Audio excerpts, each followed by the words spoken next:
بين الامر غير وكرو الامر غير. يا عيني يا عيني يا عيني يا عيني.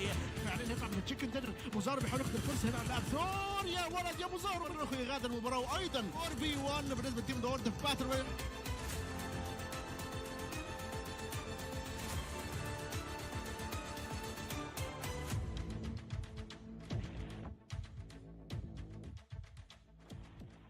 Wassalamu alaikum, bienvenue, and hello and welcome to everybody. We are getting ready for the last day right here, moving into PMPL Africa Phase 2 for the Fall 2023 split.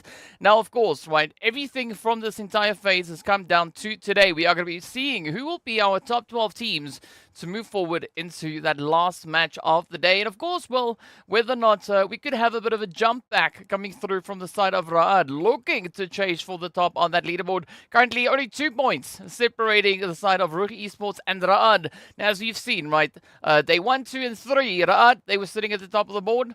Now, as of yesterday, it was the players from RUKH Esports to step up with a beautiful bit of an upset to dethrone them, to kick them out of that slot and move them down into second place. So excited to see what the momentum is going to be here today, right? Are we going to see RUKH looking to reclaim that title, reclaim that position, and add on a few more bonus points?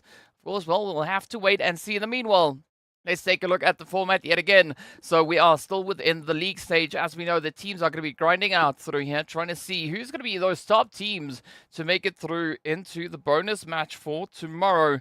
But of course, well, also going to be looking to try and accumulate as many points as they possibly can to solidify their place moving into the finals. Only the top 16 teams are going to be moving through. Now, all 20 teams are going to be playing their way through our 5 matches here today. We, of course, are going to be alternating between groups as per usual.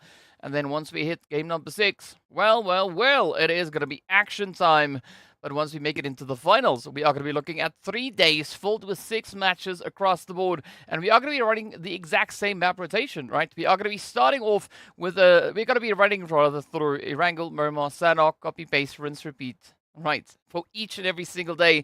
And the teams will, of course, have the opportunity to get themselves secured within that position by utilizing our point system here. First place, awarding them 10 points, and landing anywhere between 9th to 16th. Doesn't award them any placement, but they can still make up for that with a little bit of aggression, right, bringing in those eliminations. And then, of course, today we are going to be dishing out these bonus points as well. Now, as we know, the players coming through from the side of FALCONS White are currently sat on 20 points because that is what they got in the previous phase.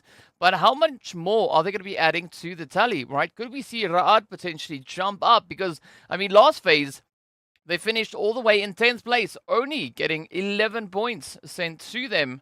Or, yeah, that's what they were able to walk away with. So there's going to be a bit of a race, right? There's already quite a bit of a difference coming through. And, of course, well, as we know, these bonus points all accumulate. And that is the amount of points that the teams are going to be stepping into the finals with. So, well, the more opportunities they will have to get points, well, the greater the tension and the aggression potentially could be to come through from them. But, of course, well, as we know, then also their distribution, their part, their share of the prize pool within league stage is the same for everybody. Everyone's going to be picking up $1,300.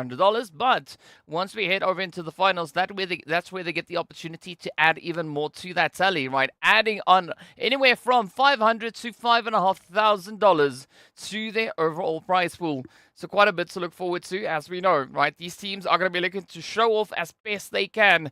Now, we've got several slots up for grabs here. We have the PMGC slot, right? The straight invitation from the PMPL. We've got the MEA slots as well. We've got the top 12 coming through for today to see who's going to be making it over in towards Livik. We've got the fights coming through for the finals. So moving into the finals, we are going to be reducing the teams down to only 16. And then from there, moving forward, only 6 slots will be available moving into the MEA Championship. From the MEA Championship, only 4 slots are going to be available between all participating teams, between all 16 teams that have made it to that point.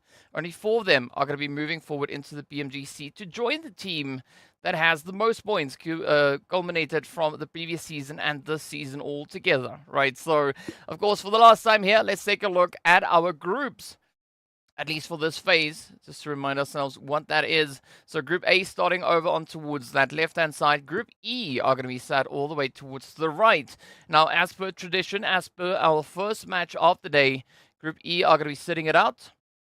So they will only be joining us from match 2 onwards. And of course, Group A, they are going to be playing from the very first match, but all the way up to game number 4.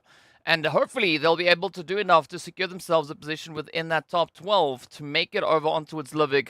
And of course have another opportunity to add in even more additional points because, well, the race is still ongoing. And currently looking at the point situation for this phase, there's not a lot really separating any particular point from the other, right? So the gap between first and second, for instance, as I've mentioned before, only 2 points. Then there's a 9-point gap. There is a bit of a gap between third and fourth, 19 points, but the rest of the board essentially being very, very close. So I'm curious to see just how much of a shift is going to come through here and who's going to be those teams looking to solidify their position moving into the top 12. So there is going to be quite a bit of contention coming through here. Currently, the team sat in 12th place is going to be Superpower, but they are only holding on to a 3-point lead, so 5-point lead in fact. So there is going to be quite a bit of heat, right? Speaking about heat, we are going to be starting off today's proceedings all the way over on towards Miramar before hopping into a little bit of that Erangel action. Then we head back to Miramar, followed up by Sanhok, and then of course, well, we close up the qualifying matches with Erangel before we get to see who exactly is going to be making it all the way over on towards Livik. So quite a bit to look forward here today.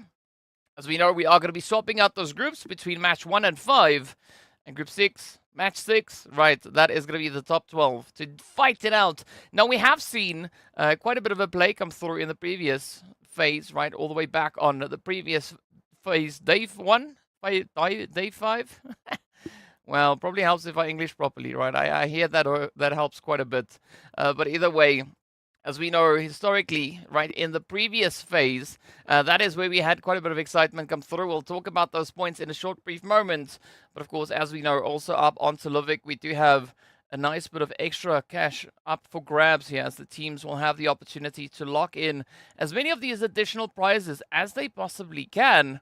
So curious to see who exactly is going to be picking up the look at my style, who's going to be finding that crossbow finish, as I've not seen any of that come through for the entirety of this year, right? So I'm not quite sure if we've actually had that opportunity being granted to one of our teams, but we've got the viewer's choice, we've got the Robin Hood, that of course is the crossbow play, we've got the focus on eliminations, we have the one-man army, as well as the look at my style. So there are going to be a lot of opportunities for these teams now to try and secure all these plays. So viewer's choice, obviously, well, it speaks for itself, right? The viewers, they have a choice. They get to decide who gets that additional prize. And, well, that is going to be worth a nice chunk of change as well. But, yeah, as I was saying the previous time over on towards Livik, we did see the players from Castle Black and Clear Vision finishing quite strongly. Clear Vision last time, they picked up 9 eliminations. Castle Black was the team to secure themselves that winner chicken dinner. So I'm excited to see whether or not we are going to be having the exact same team step forward into Livik. Because if you remember last week, 77k, Arab Golden, Jack Digger, Mo, +18, Smash, Superpower, and the Vampires all had to look on from the lobby because they didn't acquire enough points to get themselves secured to move into Livik. Now, Livik, I think, is going to be quite an important part of the proceedings moving through the league stage.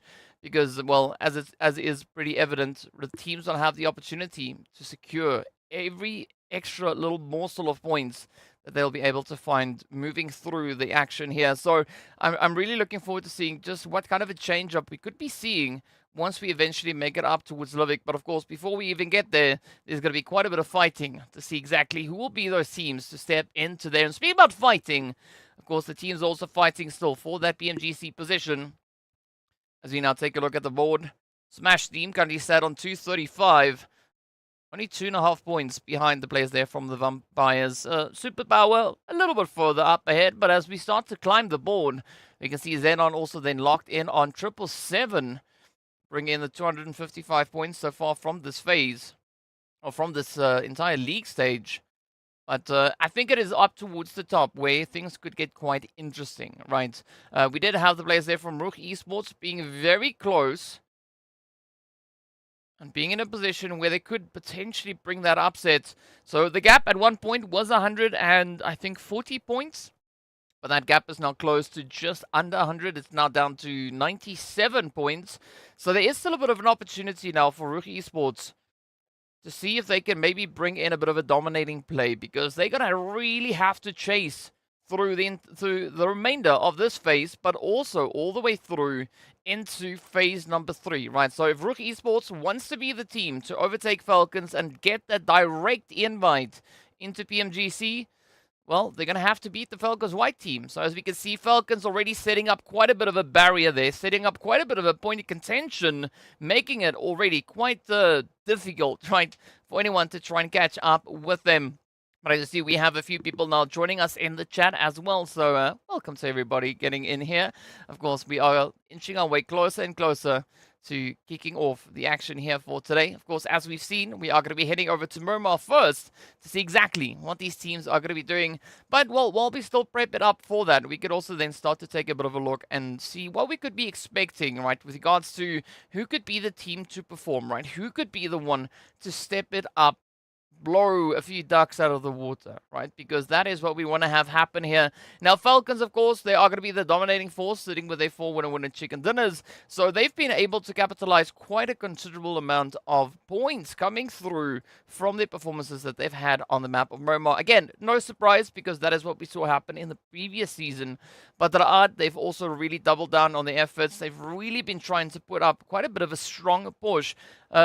A nice, decent balance coming through between offensive and defensive. So I'm curious to see exactly what these are going to result in moving through today's matches, and whether or not RUKH will have that opportunity to try and catch up.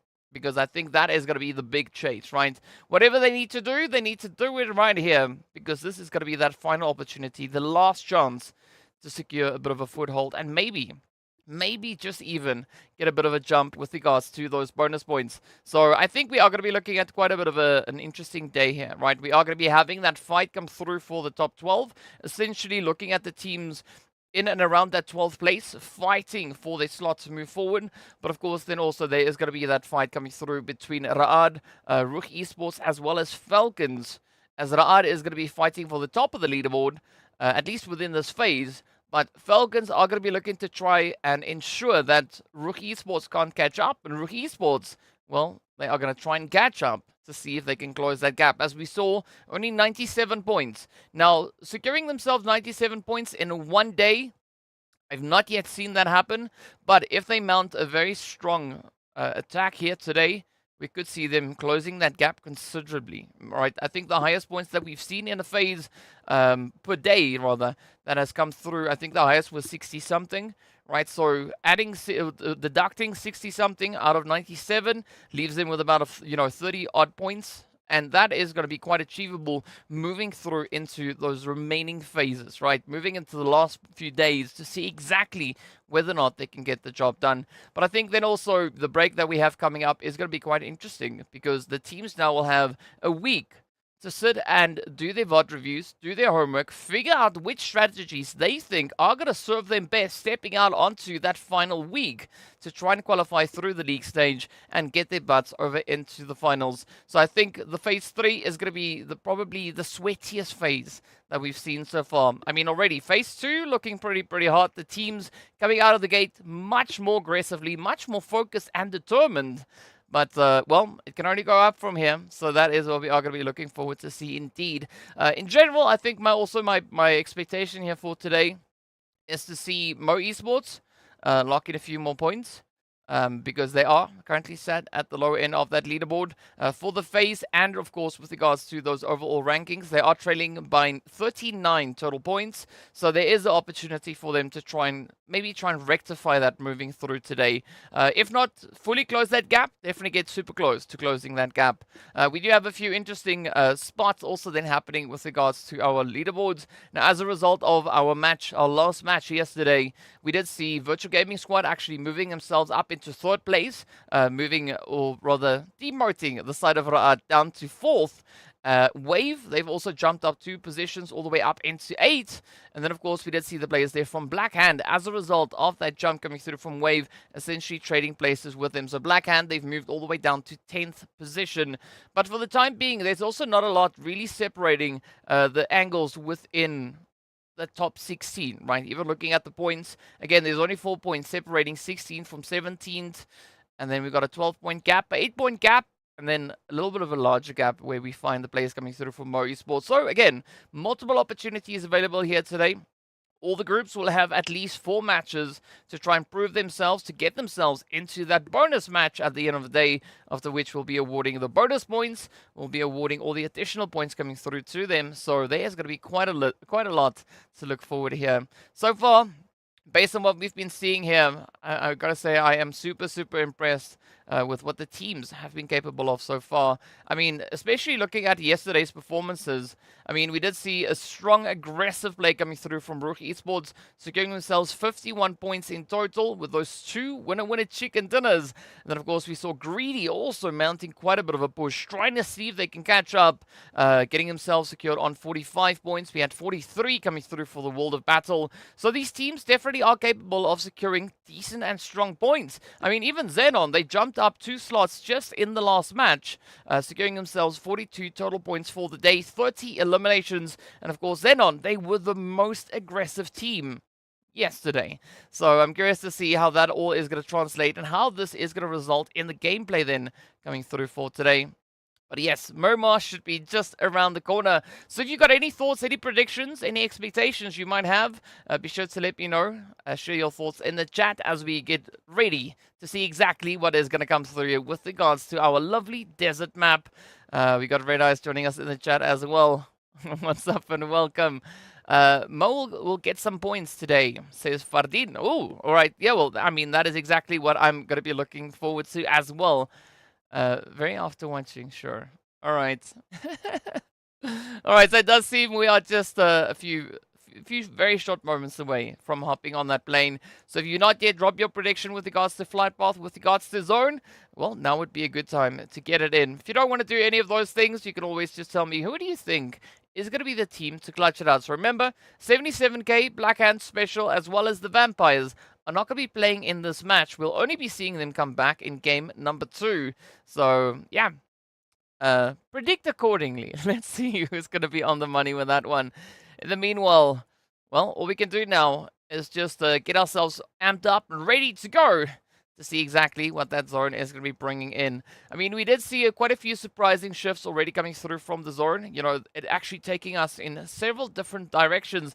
If you remember back to the previous phase, also, I think it was on day number 5, we saw that insane shift moving all the way down towards Los Higos.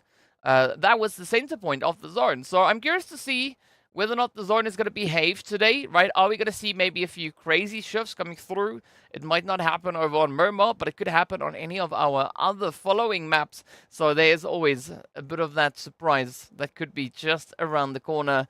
But yeah, the big surprise is, of course, going to be our first match of the day. Very good after watching Man United defeat.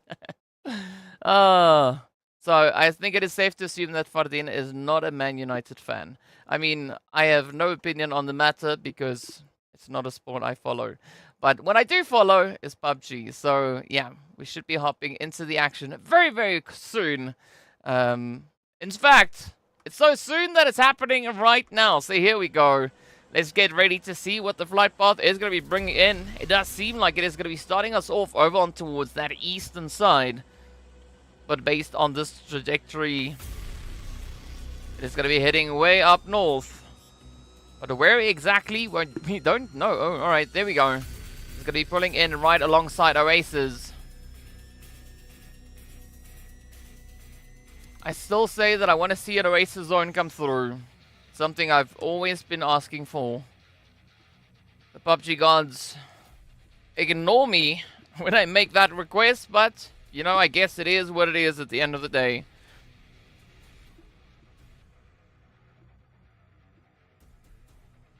Let's see, maybe if you make a prediction, you might be more favored than I am. In the meanwhile, we wait to see who's going to be favored by that first initial zone. As this flight path does make things a little bit more tricky for the teams that like to go down to Chumacera, via Minas del Valle, via Del Mar, even Ladrillero, or even potentially Monte Nuevo. But that is also why we see the Falcons hanging around on the plane for such a long time, because they are going to be looking to drop over into Woods Trailer Park, and rightly so. Look at that zone. Beautiful northern start. So now is the opportunity for a little bit of that chaos, carnage, and mayhem to come on through. Speaking of which, we got Jack Digger and Virtual Gaming Squad up into Impala.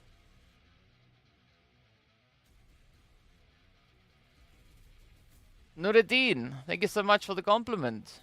Quality casting. Ah, you just made my match 1. Thank you so much.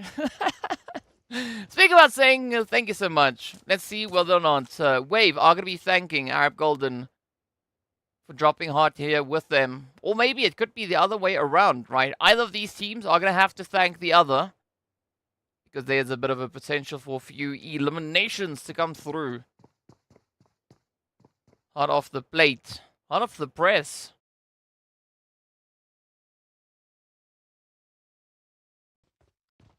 Nuruddin, are you where are you from? Are you located in Africa or are you watching from elsewhere? Are you watching from another continent? It's always interesting to see where all our viewers come from. We've got some viewers coming through from Pakistan. We've got some from some of the European countries. We've got a viewer all the way from North America currently watching as well.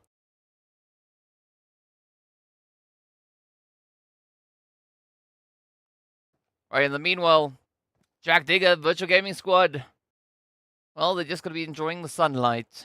Just chilling out in the open. Well, not exactly the open, but, ooh, they are going to be looking to get the plays in. Ooh, Nuruddin all the way from Morocco. Awesome, awesome, awesome.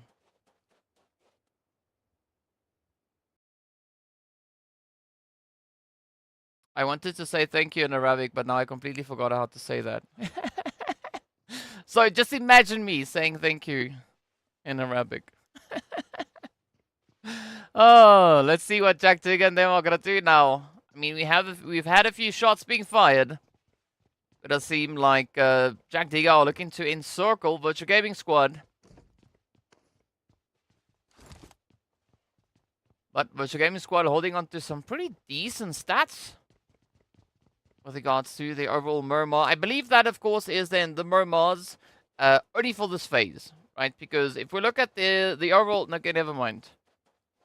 Never mind. No, overall, they've also been able to secure an absolute bucket load of elims. So, yes. Ah, Shukran. I just remembered. Shukran. Shukran. There we go. See, it helps if I start talking about points. And then, well, it hits me. Exactly as these shots from Fares are going to be hitting Jack Digger. Camper! Getting just whooped out of their vehicle. Dropped right on down onto their knees. So you gotta love all the aggression coming through here from them.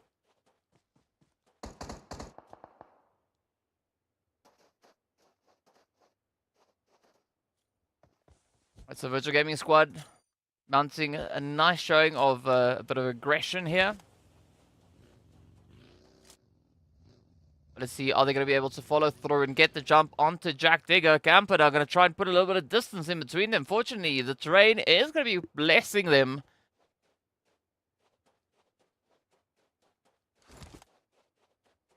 So Virtual Gaming stepping into this match. They've already been able to secure themselves 94 eliminations.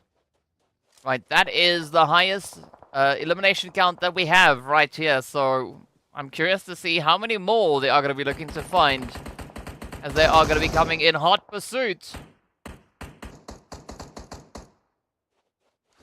Danzo with a little bit of a exposed play there.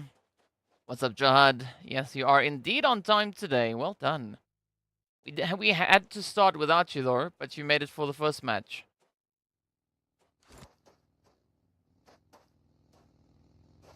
I mean, there's a great opportunity now for Jack Digger to get themselves over that ridge and all the way back into the zone. So let's see if that is exactly what they intend to do. As for Amar, might be looking to take one on the chin as the rest of the team now essentially are getting ready to start their rotation. Works now already getting down to the scouting business. But as we can see up on the map, we do have Arab Golden position just within that zone. If they continue straight from where they are, heading forward, they are going to be bumping into a little bit of Arab Golden along the way. Speaking about bumps, right, well, that is what the World of Battle here will now have to work with, looking at this terrain. Many bumps as they look to climb the hill, get themselves perched up just to the southern side there of San Martin. But that could be a beautiful setup, especially looking at the number of teams that we have down below.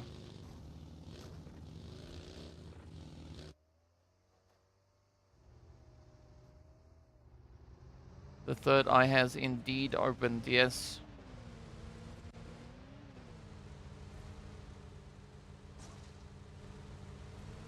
That's especially what happened for Clear Vision. But you'll see that come into full swing the moment Clear Vision starts to pick up that momentum, because they currently find themselves just off to the west of Center Zone. It's an interesting spot that they are going to be calling home for the meanwhile. Speaking about Center, we are going to be hopping on towards XENON and Superpower. So we got our Caped Crusaders holding up in San Martin. XENON, they are going to be holding on to the ridge. Looking to play a little bit of elevation. But again, not going to be looking to overextend. Instead, it could be a bit of an information gathering process going through here. As Gary Boy will carry on, just scouting out the whole area. But from what we can see, all they are seeing are boulders. And the Zone also now getting ready to pop. Yeah, so as I mentioned before, Jack Digger could be rotating in right into the side of Arab Golden. And that is exactly what now has come through. We also have a bit of a setup up north, Castle Black. And a bit of contention there. But that is going to be RUKH Esports now, just trying to keep them at bay while we wait for the Falcons to bring in their rotations. Moving up from that far western side right now, just kicking the trailer park to the curb as they start to move on through.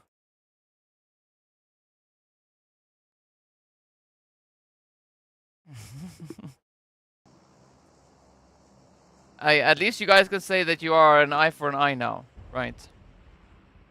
That is pretty much the epitome of that saying, right? An eye for an eye. A red eye and a third eye of Jihad. Either which way, we also did see the Zor now centering up. Ooh, up onto the San Martin Mountains. Ooh, that could be a beautiful setup now coming through for the World of Battle. But it could also cause quite a few problems now coming through for them. As, well, they don't necessarily face too much opposition coming through from that southern side. But the rest are, in fact, going to be working their way through the lovely San Martin itself. Mo Esports, again, really good at finding XENON or Falcons or RUKH Esports. At least now for this time, they have found themselves a bit of XENON. Hey, all the way from Albania. Welcome to the stream. Let's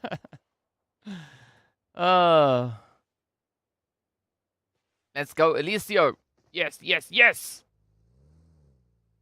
That Joke Factory is working every day, not just some days. Every day is a work day. That's Paradox now, gives us a really good example of that. Pushed up on the rock. Looking to find a bit of an angle. I mean, Mo Esports, they actually played a very good day yesterday. We did see that beautiful 5 eliminations come through from them. But let's see, are they going to look to go farming a bit here today? As I mentioned, they need about 40 points. Right, are they going to look to close that gap considerably, or will they have a different strategy in mind? All will be revealed in the next episode. If only. Right, it's all going to happen here today. So let's see what that Zone is going to do, though, as the teams are starting to trickle in. Right, Falcons, Ra'ad. They've now encountered each other right here over on towards the western edge.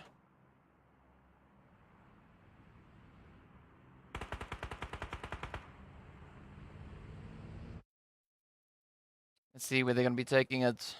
Yeah, see, the dad jokes have been rolling steadily for the past 6 weeks. All the way from the start of PMPL Arabia up to here. Right, phase 2 for PMPL Africa. Speaking about rolling, that is exactly what the Falcons are going to try and do. As Puncher, I mean, they started to head in the direction there of Castle Black. And then they had to just make a quick turnaround. as the zone has pulled down towards the southern side. Ellen, no, you're not late. We just started without you, but welcome. You were a little bit absent yesterday, but I guess it's fine. You at least made it in for day number 5. In the meanwhile, Psych could be fighting a bit of veto as you wait for that big amount of traffic now to find its way down from the northwestern side. Falcons gonna be feeling a little bit of the heat. Oh, Teak flying down the mountains. Gotta love it though.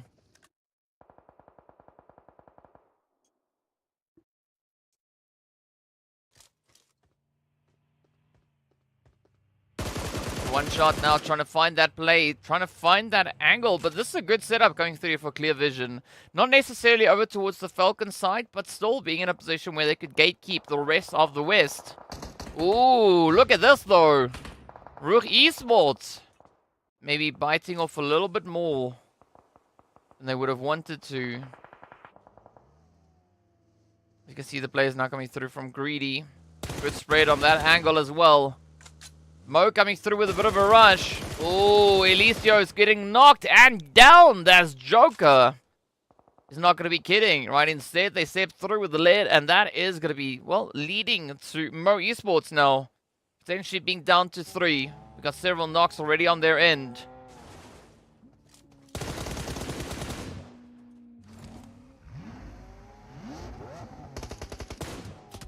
Oh, great play from Toxin. Toxin, always one of those players that always comes through with a few surprises along the way. So I'm very hopeful to see more of that come through from Toxin here. In the meanwhile, we are going to say goodbye to Mo, as they will be the first team out, at least though, picking up points. And of course, there's the live rankings at the top and on the left-hand side of the right-hand side of the screen. I'm getting my directions all confluffed here today. But yes, that is going to be Mo now, locked in on 34 points for the phase.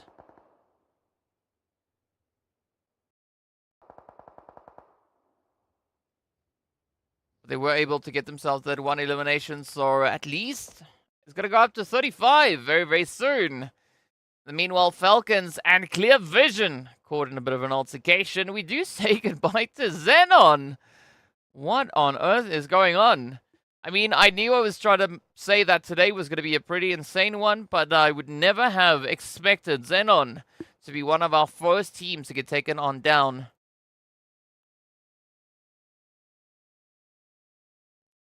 But the chaos is not going to be stopping, as Jack Digger of now also been reduced down to 3 superpower.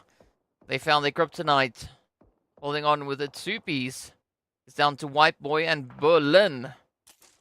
But also a very challenging spot right on the edge of the blue. Meanwhile, it is going to be RUKH now opening fire. They do find themselves a bit of an angle onto the world of battle. Falcons managing to pick themselves up.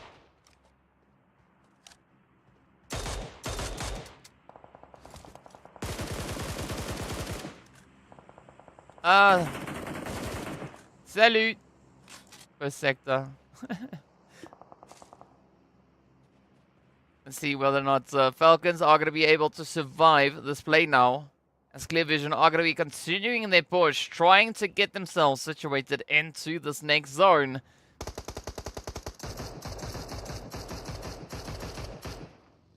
RUKH also looking to bring in their own contribution, instead focusing efforts down on the world of battle.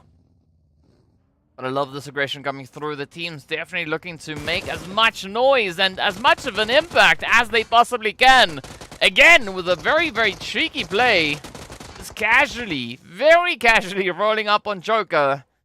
Unfortunately, Fevo comes through with a bit of a helping hand, and that is also then going to be the end of Castle Black.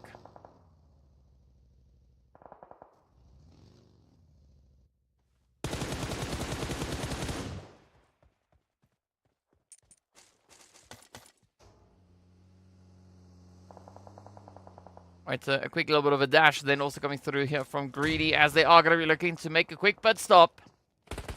Essentially at the expense of the world of battle. Mohammed now very isolated, the rest of the team situated all the way to that western edge, but they are going to be trying to bring in the fortifications, the reinforcements. Oh, up comes Krona.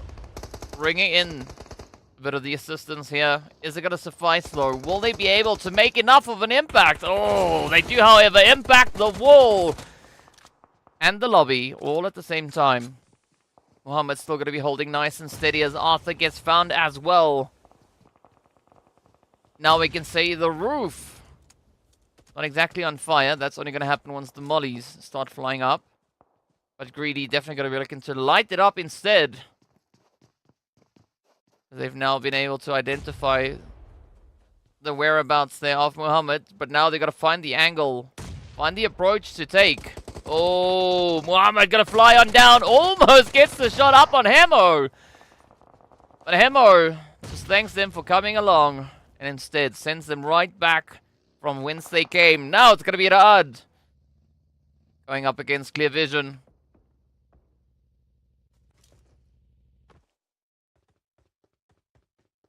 Let's see whether or not Reno can make a little bit of magic happen up top here. Of course, remember, Ra'ad still going to be looking to defend their position, right? They are going to be trying to reclaim the top of the leaderboard. So they're just going to have to survive the onslaught coming through from Clear Vision, if that is what they are aiming to do here today. Fortunately, RUKH Esports and FALCONS could also bring in quite a bit of assistance, helping to alleviate the threat coming through there from Clear Vision. Meanwhile, it's going to be Jack Digger and Arab Golden. Still very reluctant to let go of each other. But someone will have to relinquish control here and get themselves situated back in towards the zone. Superpower! Well, yeah.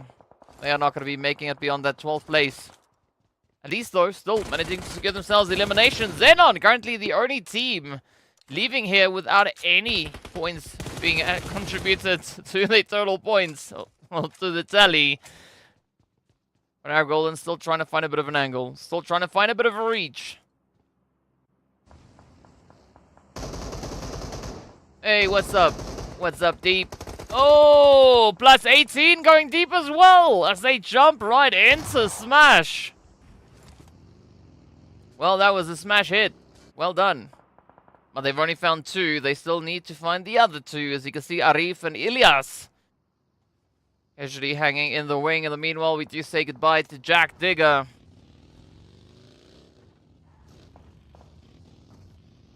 I think it would have been quite fitting if we had Jack Digger over in Graveyard. But in the meanwhile, XENON, ooh, gets a little bit cheeky. Almost getting absolutely punished. Yeah, and they get... down they go. I mean, Nagazo getting so close. Probably as close as you can without managing to save your teammate. But a valiant effort nonetheless, trying to get that res secured. Now it's going to be Teak. Oh!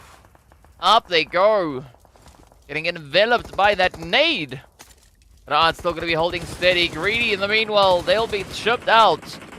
Rami now getting rushed, but Ra'ad getting beaten down. And ooh!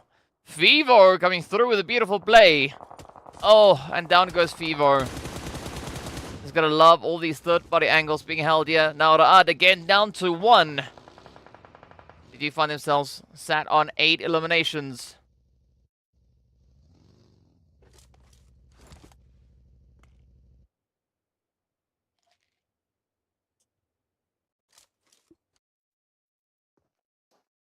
So Wave's still gonna be holding on to that 4-piece. The same can be said here for Clear Vision. I'm curious to see who's going to be the team looking to clutch up here. The Virtual Gaming Squad also then sat on 4-piece, but they are all the way over on towards that eastern side of zone. So we get a nice little bit of a triangle of doom coming through. Right, you can see Clear Vision, Wave, and Virtual. Essentially trying to form a bit of a triangle. Unintentionally, of course.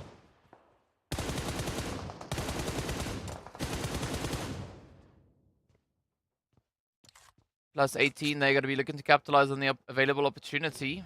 They're going to be situating themselves smack dab center zone. And of course, our predicted teams to take the victory here is going to be Clear Vision and Ra'ad. So it seems like they're going to have to share that chicken. What's up, Habib? Wassalamu alaikum.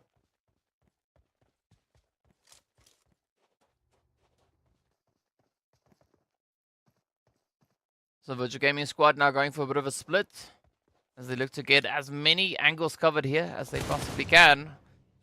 But of course, they've got to do all of that while still continuing with their push forward in towards the zone.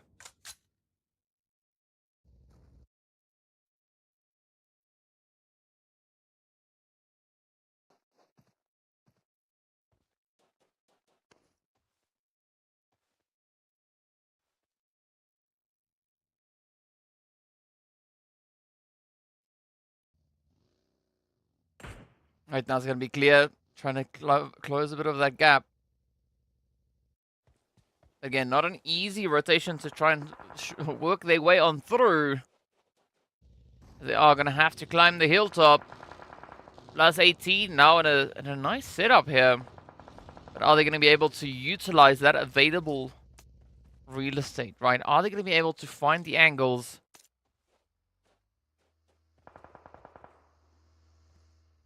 STE shocked everyone. Why? What happened, Deep? Fill me in. Fill me in! Did they win? Did they get it?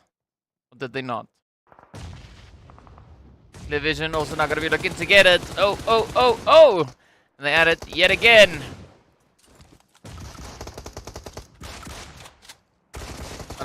Trying to make a bit of a difference, but, well, Clear Vision are going to deny them any of that eventuality. It's going to be Wave now, looking to come through for a bit of a third-party opportunity, as RUKH now pops the monster truck. It is hard cover, but not exactly the best kind, right? Seeing that it is so elevated, I think a tree or a boulder might maybe provide a little bit more additional coverage than that monster truck. In the meanwhile, let's see whether or not RUKH can reach all the way across.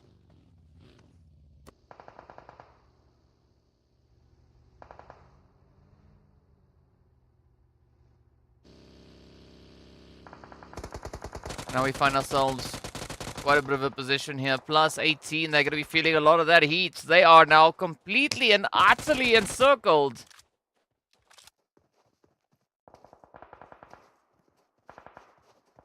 Hey, see, remember yesterday I said STE, right?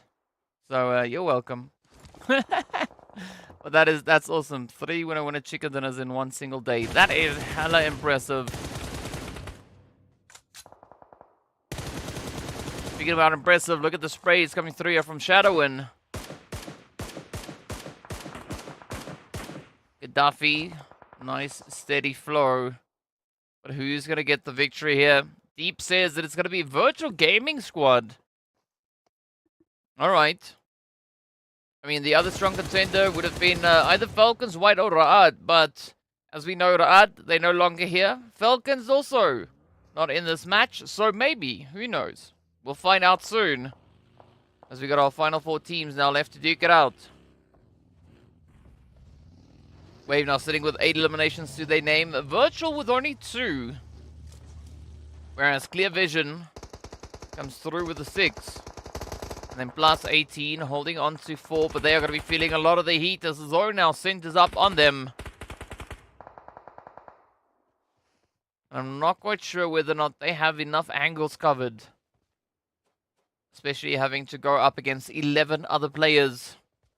That is going to be a very, very sweaty defensive strat. But now Virtual Gaming Squad starting to move down the hill. Clear Vision trying to pull straight on forward. Meanwhile, Wave are going to be climbing it up as they do try to find the angles up onto its focus. But instead, eFlex gets right down to business there with Virtual Gaming Squad.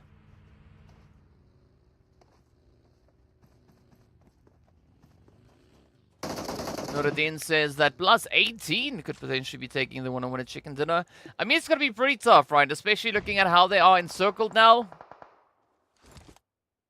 Miramar has not exactly been one of the strongest maps yet. Yes, sure, they have been able to get themselves a winner chicken dinner on Miramar. But I don't know what the probability is of that happening right here. They especially don't have the numbers advantage. They've got only 3 players left, as we can see there. But who knows? Maybe if Clear Vision, Wave, and Virtual Gaming Squad all fight with each other, +18 could come swooping in, just looking to clear it all out.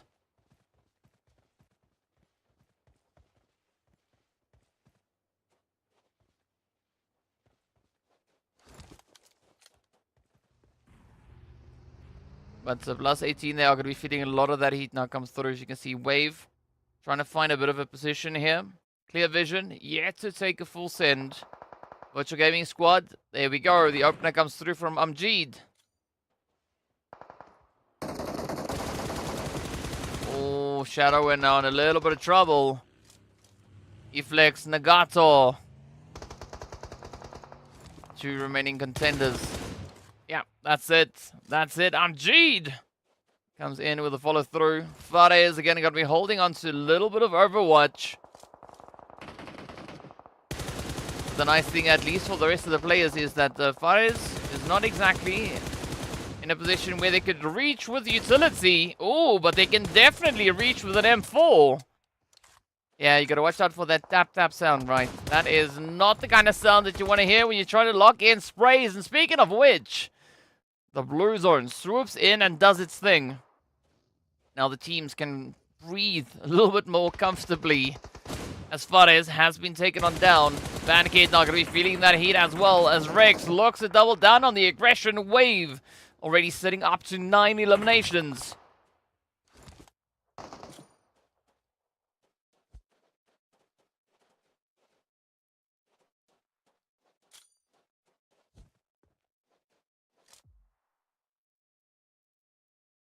So Virtual Gaming, a little bit spread.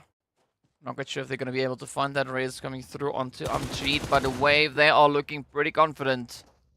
And this could be exactly the kind of approach that Wave now needs. Oh, down goes Vito, as well as the entirety of Clear Vision. 6 eliminations out in 4th place. Wave now sitting on a very comfortable 11 eliminations.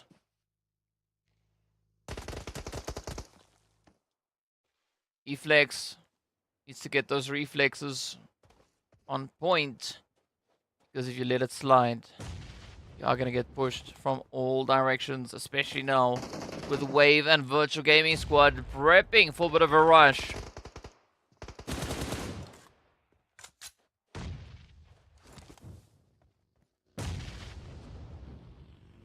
Alright, so Gaddafi does secure the nade onto Nagato. But now it all turns to Eflex to see if they can maybe make anything happen, but the molly is landing on top of them. Is not going to help the situation. Instead, they will fall as Petrox locks in the spray down. And that is +18, now 8 with 5 eliminations. Virtual Gaming and Wave getting ready for the last bit of contention here. It is a 3v3. Well, now a 2v3.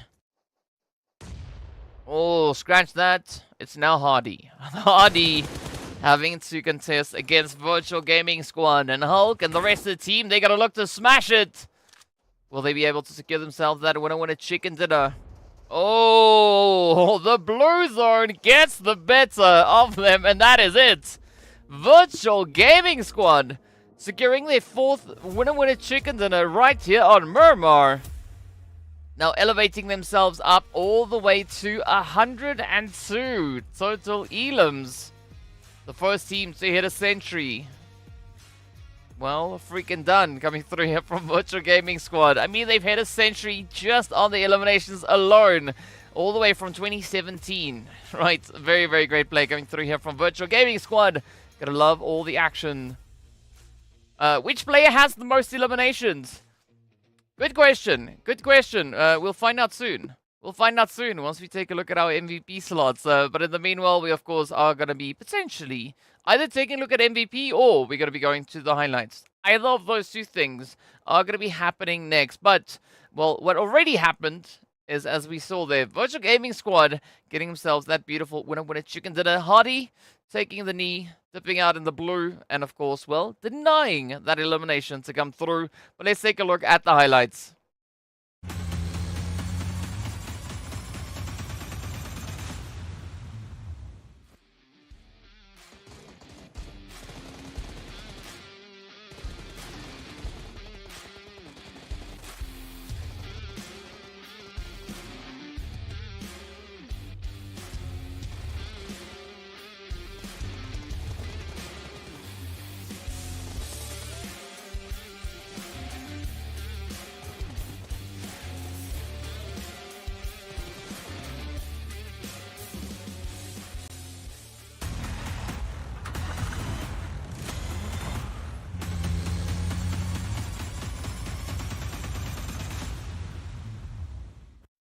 Bam! Alright, so yeah, we are going to be hopping in to see exactly, well, who's going to be the player with the most eliminations, to have that question being answered, right? The one that Fardeen has asked. But yes, Fardeen, you did call it. You did say that Virtual Gaming Squad, we're going to be taking that victory. So very well predicted. And maybe you got to teach me your ways. Because that's definitely not something I can get right. Yeah, so yeah, we are going to be hopping into our MVPs to see exactly what the answer to the question is. And it's Petrox coming through from the side of Wave. Sitting with the lovely, luscious 5 eliminations. Vito going to be locking in the most damage. Going through on 825. Gaddafi does secure themselves that nade finish. Beautiful one. And then, of course, Zuxi and Reno coming in with the range. Right, our 2 rangers from Ra'ad securing themselves those distant plays. Yeah, quite a bit of traveling coming through there from Ra'ad. I mean, not the craziest amount that we've seen, but still, you know, it's a good amount. It's a good amount. So, yeah, really excited to see how these teams are going to be looking to continue with their plays here today. Is this but a taste of what we are yet to see come through?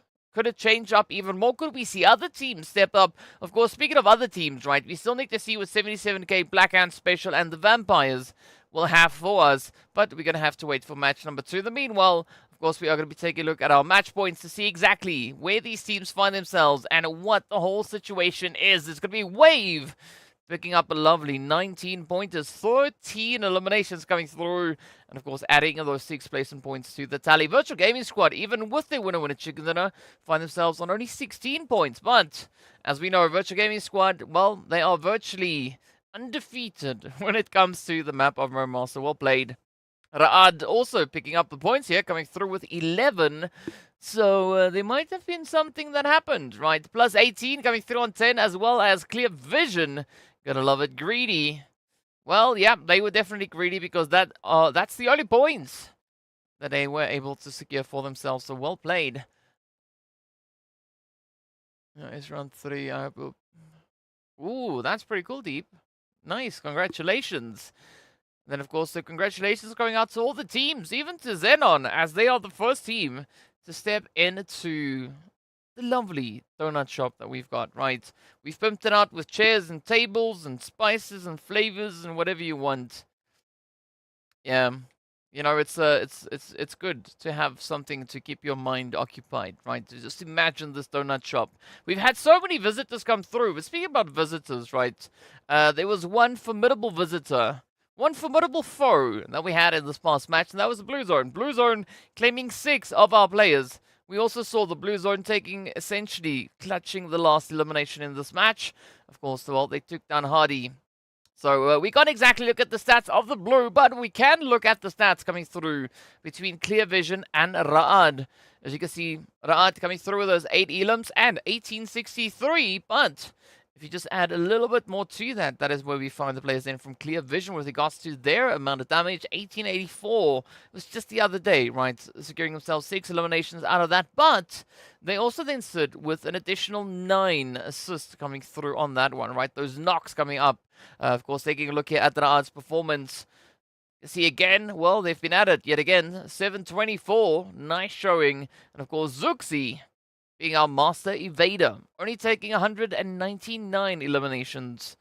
I mean, if they were consistently doing that, we maybe could call them Darth Vader, but for now they are just our master evader. So well played to Ra'ad.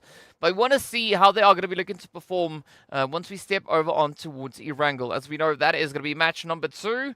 And we'll have the luxury of looking at Ra'ad all the way to Sanhok, right? So we're going to be seeing them play Erangel, Miramar, as well as Sanhok. So a lot to look forward to.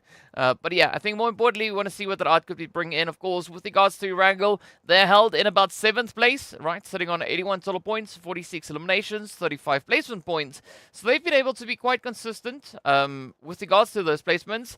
But now we want to see whether or not they can add that extra dose of aggression come through on the map of Erangel itself. And speaking about, you know, teams making waves, right, let's take a look at Wave Esports. As you can see, Petrox coming through on 780 damage. Hardy taking 147, and a big chunk of that has come through just at the end of the match. Of course, well, that was the deciding factor between whether or not they could maybe be giving that elimination away, or instead being the 6 players to get taken down by the blue. But well played. Petrox low picking up the 5 elims. Gaddafi coming through with those 5 assists. So yeah, very, very exciting indeed to look at. Congrats to 7E. Yes, yes, yes, yes. It's PMGC League. Ooh, there we go. There we go. Good to see that happening here. Finding a new team in the PMGC race from Pakistan region. I mean, it's good, right? That's what I like about what all these teams are doing. Yeah, Deep, Neptura. She's good at what she does. But of course, well, now we got to look to see who's good at what they do when it comes to the map of Erangel. As we know, it's going to be just around the corner. So we are going to be hopping in that, of course, what we've seen so far in the previous Erangels, in the previous 15, 14 that they've played. Actually, we've looked at 18, but the teams have either played 15 or 14, either one of those. RUKH Esports, they are going to be the dominating force to beat, sitting with 115 eliminations. And 186 total points out of the 4 winner chicken dinners they've had. The Wolf of Battle also then sitting on 4 winner chicken dinners, but they are 30 points away, right? Technically 29, but sure, well, 49 points, right? A little bit further down the board, but it is what it is. And then FALCONS White, right? They are our 3rd strongest team when it comes to the map of Erangel, but they've done that without securing themselves a single winner chicken dinner. Right, they are sat in 3rd place. And no chickens to root. I mean, everyone from 4th down to 9th place, they all have winner chicken dinners. FALCONS, the only team yet to score themselves a bit of that lovely winner chicken dinner. But, well, we will be finding out pretty soon whether or not that is going to be the case. Whether that opportunity is going to come through for them. As we are going to be getting ourselves now ready to jump straight into Erangel. So again, if you've got any predictions for today, right, potentially even for Erangel, be sure to let me know, as we are going to be having the players from Group D now sit out, have a bit of a break. Group E are going to be joining us, so that's going to be 77K rather. The players from Blackhand, Special Esports, as well as the Vampires. Right, so yeah, let's see who's going to drain who of what as the teams get ready to show all their amazing talents moving out onto the battlefield here. Vampires could definitely do with a few additional points. So let's see, maybe they can corner a few players, a few teams in the shade, and then go to work. You know, getting themselves a few things to happen there. Whether or not that is going to be the case is yet to be seen, but we'll find out pretty soon exactly what they intend to do here. But speaking of which, we are going to be hopping onto the plane to see exactly what that flight path and zone is going to be bringing in. So if you've got any predictions for either of those, drop it before we see it. Well, maybe not the flight path. It's too late now. But if you've got any thoughts on the zone, be sure to let me know.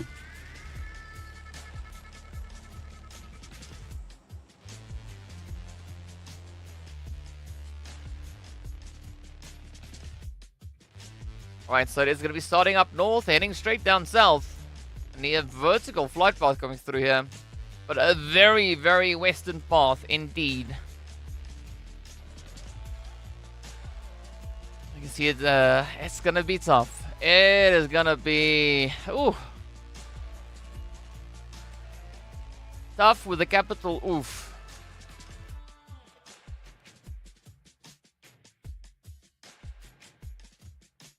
Let's see what that zone is going to be doing. I've got a feeling that it could go one of two ways. Either anywhere on this flight path line, or I think over towards the east, either northeast, straight east, or southeast. Either of those positions, I think that is going to be essentially where this flight path is going to be taking us. Let's see if I'm right, if I'm wrong. Well, the answer to that will be revealed shortly. In the meanwhile, let's look at where these teams are going to be dropping down. So Smash, ooh, yeah, northeast it is. I called it. It was the first one I said, right? Northeast, then straight east, or southeast. So, yay, high five to me. Wait, let me go do the, there we go. Did the cell 5. Yeah, unfortunately, we're not going to be looking at melee.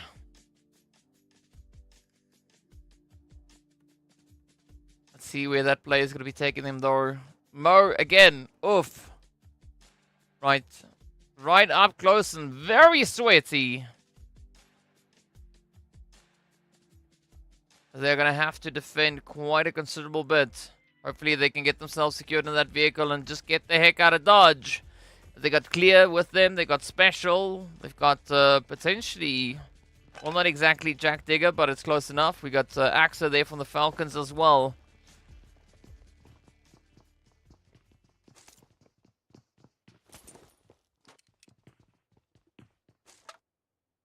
Yeah, it does seem like Mo are going to be playing trio. So we'll see now whether or not we're going to have a rehearse or something, or are we just going to tread on as we are right now?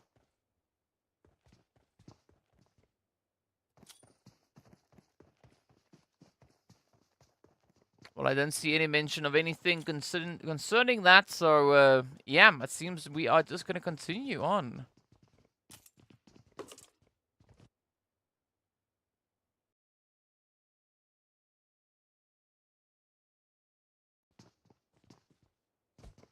But who knows? Who knows? We'll find out either which way.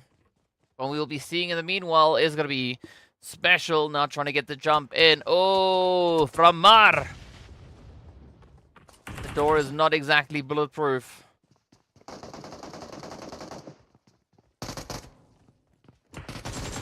Oh, nice. Nice.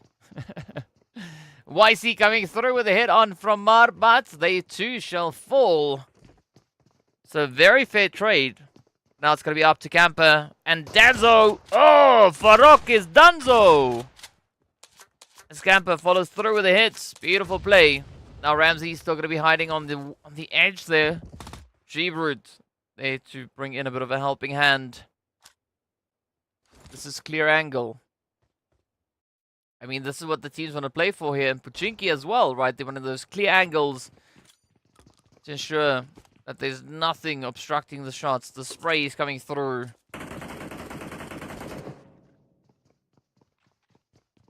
But Ramsey now going to be looking to obstruct the plays to come through here from side of Jack Digger. Camper coming through with a bit of a third-party peek. You can see now the building is clear, but will we see that send come through? It's Erangel.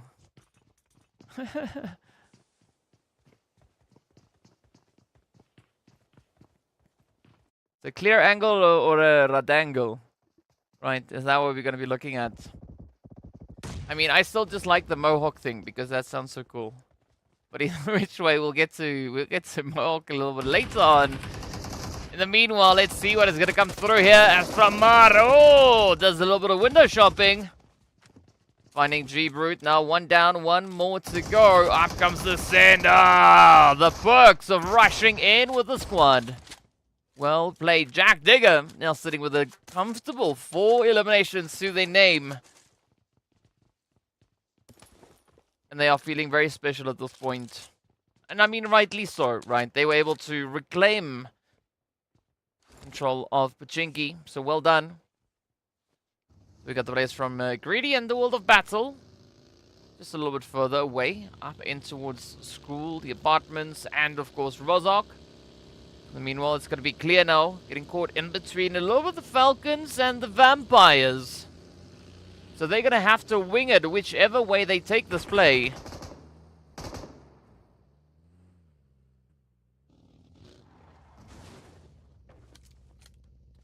Au revoir!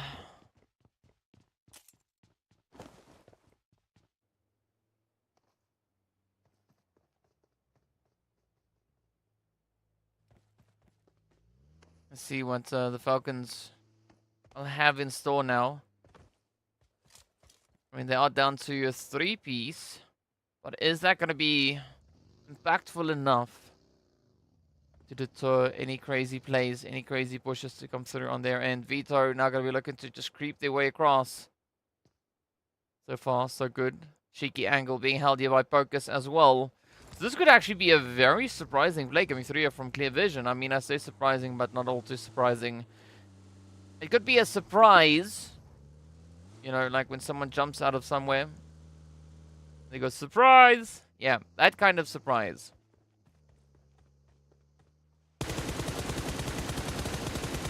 Oh, but Pocus will first have to make it out of there in one piece. Vito, though! Oh, almost getting the hits through. I'm happy to see Vito, though, switching that M16 over onto single fire. Because that would have been a very difficult amount of damage to lock in with that burst mode. In the meanwhile, it's going to be 77k. Playing their own kind of burst mode down onto the side of +18. And the E-Flex, the first one down.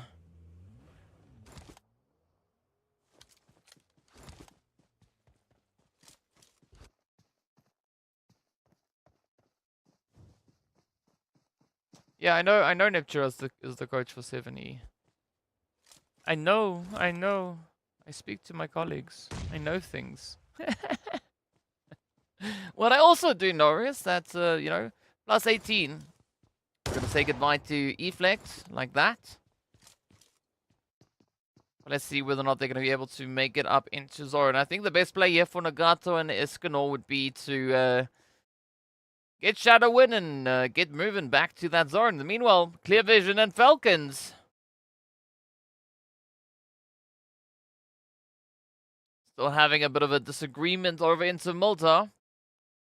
While the rest of the teams are going to be looking to rotate into center zone. I mean, Blackhand, they moved so far, right? They started over on the western side of Yasnaya. They find themselves now over on towards the eastern side. I'm not quite sure where they found enough fuel to cover that distance. In the meanwhile, speaking about distance, that is what XENON and RUKH Esports are going to be needing here. Oh, well done, Moyes. Yeah, no, I kind of figured that much. That's why I said congratulations before.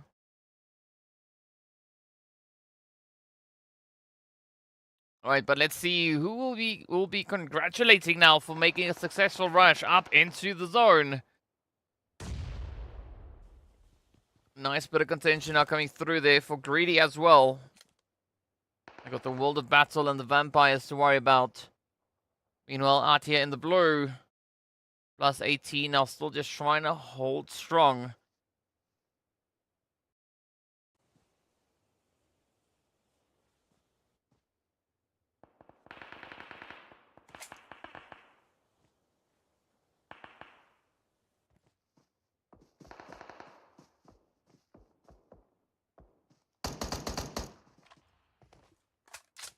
+18 playing a dangerous game here. Been using up a lot of ammunition. They've not been able to show any results for that just yet. Right. I hope that they now continue to move upwards. Yes, yes. There we go. Good call. +18. GG. Leaving 77k behind. In the meanwhile, well, the rest of the lobby essentially now being positioned up towards the north.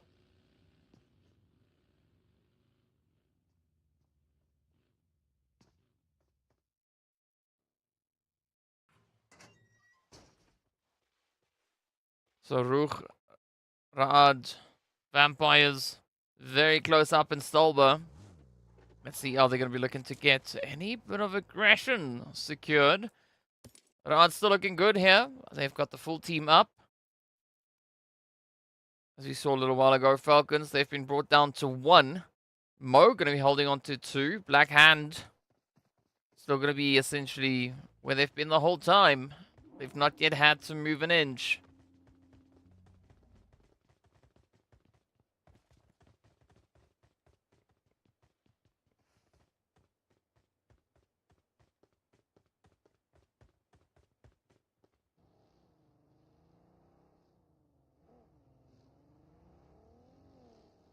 Right, Vampires also just patiently awaiting a bit of a play. It is quite surprising, seeing that we've got so many players positioned so close to each other, that no one has decided to pull that trigger just yet.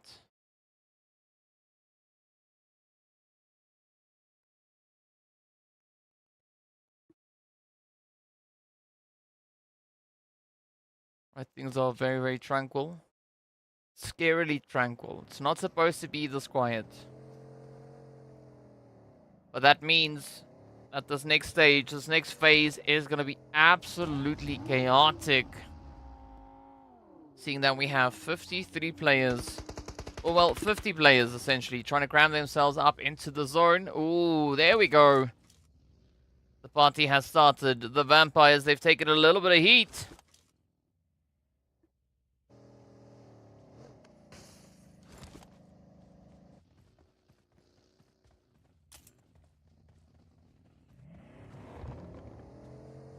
Yeah, the zone is insanely crowded. I mean, like I said, we've got 50 players just crammed in here.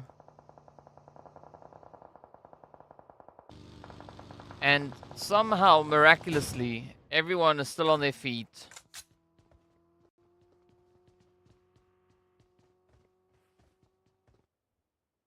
So the World of Battle locked into a nice bit of hard cover here. They do have Wave just to their north. Of course, our lone Falcon situated to the south of them. Clear vision now moving over on towards the eastern edge, just outside of zone. Black Hand now also starting to move up as they move in behind Greedy for kills.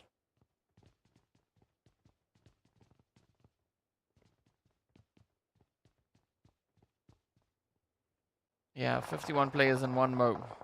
Indeed, indeed! There we go. It's just a matter of time. Shadowin, Escanor, and Nagato coming under some pressure here. Escanor now trying to get themselves just away from the sprays, but Desha up on the hill. Come on, come on. Escanor is now engaged hyperdrive. You can see them just flying across that zone so fast that it seems like they've actually went back to the lobby. A little bit of time traveling happening right there. In the meanwhile, there's going to be Storm now looking to set up the anchor point here for Black Hand to move into. Keme going to be trying to clear the way, clear a bit of a path. 77k, our most distant team. They are still all the way south of Pachinki. I'm not quite sure what the approach is. There you can see them. Right, those little dots down in the bottom left corner. That is 77k. So, yeah, they are having car problems, right? Well, now they're having zone problems as well. Oh, look at this. Speak about car problems. Mozaro. Now looking to fix that vehicle right on up as they do find two players coming through from Greedy, Dalhub and Toxin. They're going to have to phone the emergency services because this is going to be absolutely chaotic. Koa now waiting on the edge. Beautiful hit. Bam, bam, bam. Black Hand, so cheeky they even throw buggies at them. I've not yet seen that happen. That is definitely one way to try and get a play secured. Right, rush up and right before you there. Just eject. Right. Hit the escape button. In the meanwhile, it's going to be Ra'ad and the vampires up in Stolba itself. As the zone has now shifted slightly further down towards the edge of the mountain here.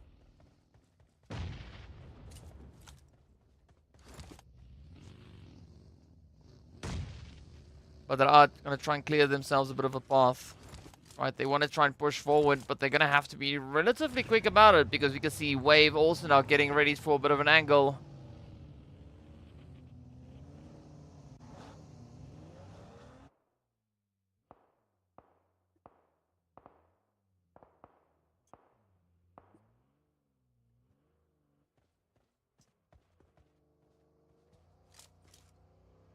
But again, these teams take it in bursts, right? Speaking about bursts, that is going to be 77k now. Sprayed bursts. Burst, sprayed, whatever. They'll get ended as they're not going to be making it through. Instead, it was Clear Vision now securing those eliminations. Up to 6 they go. They've got a handful of elims. Quite literally. Smash also then hanging in the wing. But again, for some of these teams, there's going to be quite the uphill battle. Oh, nice trade. But Ban needs to be careful. You can't exactly just risk it all.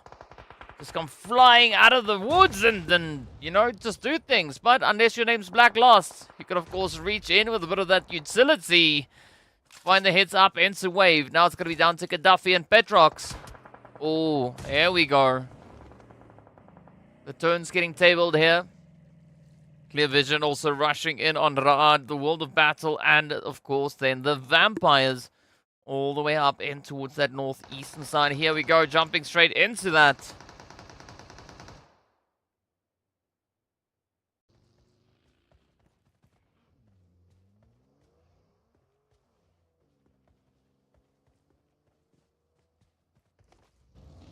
XENON essentially holding on to one of the last few bits of hard cover. We do say goodbye to Easy as Mo Esports get taken down in 12th place. Up comes the rush now from Ra'ad. Oh, the Vampire's out in the sun. Oh, Kalua also going to be falling. Malik, get to the shade. You'll thank me later. Up comes Reno with a big wobble of a nade. Not exactly finding anything other than an interesting path. Oh, there we go. Vito going to be looking to play a bit of an angle here. Could be exactly the kind of upset now that the Vampires need. Sai also going to be hanging in the wing.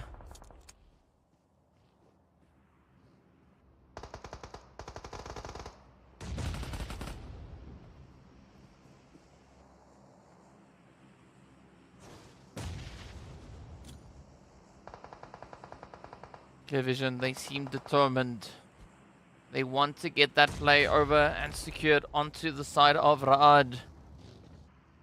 But they're going to have to be really quick about it, as we can see that blue zone now getting ready to close. Up it comes. Fortunately, it's going to be a very slow closing zone, so it's not going to be adding too much pressure to them. Instead, oh, the Vampires, no. Just trying to fly on back down the hill, but the World of Battle, they're ready to welcome them through. Of course, a little bit of pressure coming in here from Clear Vision as well.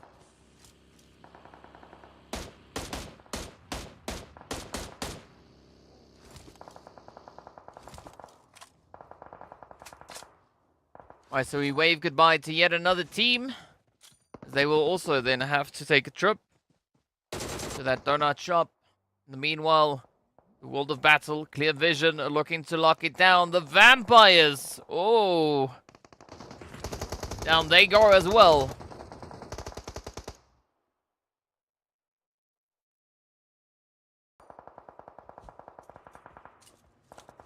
But the pressure is now going to start to build, especially going through onto Ra'ad here. They got Clear Vision, the World of Battle, and RUKH Esports to worry about.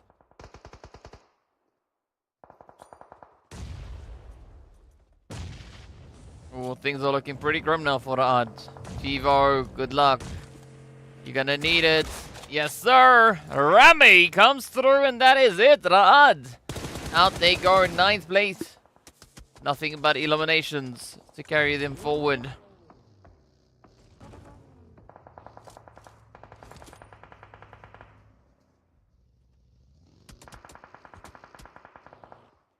So the World of Battle still trying to find that exact approach to take to get them properly secured.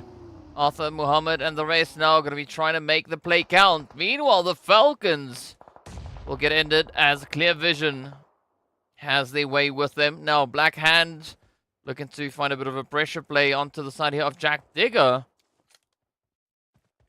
Mozaro, Kakao, they don't have any buggies to throw this time around. So how are they going to play it? Are they going to go for the good old-fashioned lockdown and spray? Ooh, well, I said there's no buggy, and then Mozaro shows us the buggy. Alright, but I don't see Mozaro being able to throw that buggy right yet. Right, so let's see. Maybe Kakao can lock in the angle.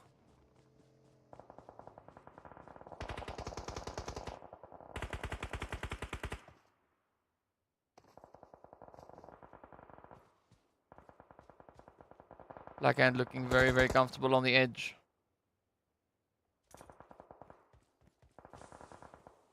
I mean, well, Strange, if you say, if you consider improvement, a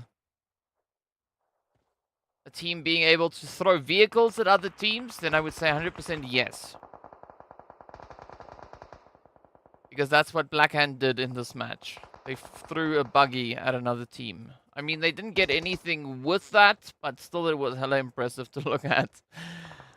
So let's see what now Jack Digger will get thrown with. Is it going to be only lead? Maybe a bit of utility? Oh, no, instead, actually, it's going to be Black Hand receiving a little bit of heat. As Mozaro and Koa are going to be caught on a bit of a downhill. Kemo can't come through with a bit of an assist. Will we see that reach being played, though? Jack Digger will be focusing their efforts very heavily onto the side now of a Black Hand. But look at the sprays, though. Jack Digger, they find Smash as well. Oh, here we go. Camper getting hit in the face. Oh, nicely played, though. That is going to be the end of Jack Digger. Very aggressive attempt coming through from them. Got to say, though, 5 eliminations. I can't remember which team, but it was in this match. So just rewind a little bit. Oh, smash! Arif! Down they go. Yes, sir. So now we are down to our final 4.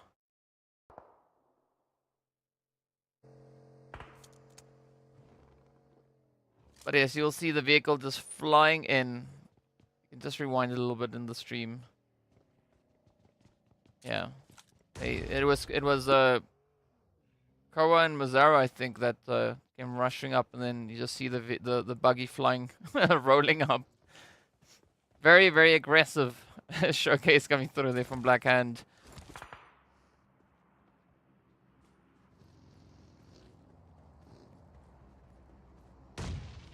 Yeah, Black Hand, they've not been moving all too much today. I mean, they were sat over in towards Yasnaya, their usual starting point.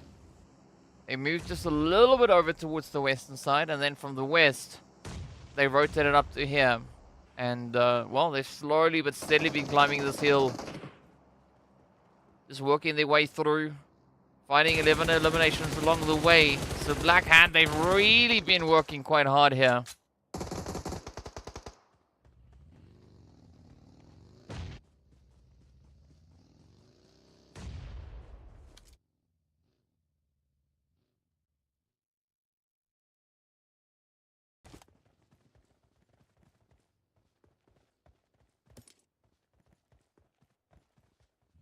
But still quite a bit of a challenge now lies ahead here for Black Hand. They've been able to get one half of the squad decently secured up on the front line. It's going to be Koa and Mozaro holding nice and steady. XENON locked in on the hard cover. So that is going to be a little bit of contention coming through. XENON not going to let that one slide, right? They're not going to give up quite easily. In the meanwhile, Storm now testing the water, as they are going to be testing the defenses, especially onto the edge of the zone. Trying to see if they can maybe bait out a few of those sprays. Koa now following the sound cues, getting closer and closer to the world of battle.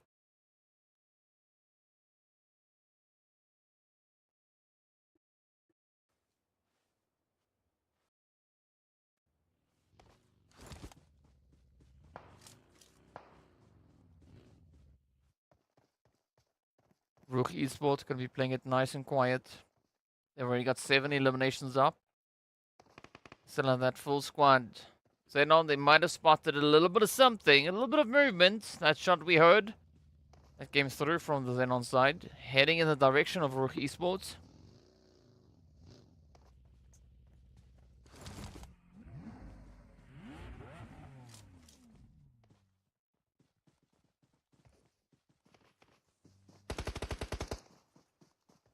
Koa now getting ready to play the surprise angle here. I mean, once the world of battle rushes over that hill, ooh, it is going to be quite a bit of a surprise. We want to see Keme, though, moving much, much closer, because I think Koa is going to need that extra little bit of assistance. Alright, so Koa with a beautiful setup here. This could be exactly the kind of bait and switch they need. Oh, yeah, there we go. Koa finds Hazem. First one down, second one incoming. Oh, but they're gonna run. That's Koa. It goes down. World of Battle, very quick on those reactions. Very, very good play though, coming through here from the World of Battle as they do find Storm. Koa still slowly going to be bleeding out. So Mazzaro now needs to find an approach to play onto the World of Battle. Not quite sure if they are going to be able to pull off that res, but out comes the play. Mazzaro very low. Ooh! Yeah, Krona kicking Black Hand to the curb. Speaking about curbs, Pusher sliding right down the mountain. Now RUKH Esports, they've been working so hard to get themselves in this position. And now just one little oops could cost them quite a bit of time.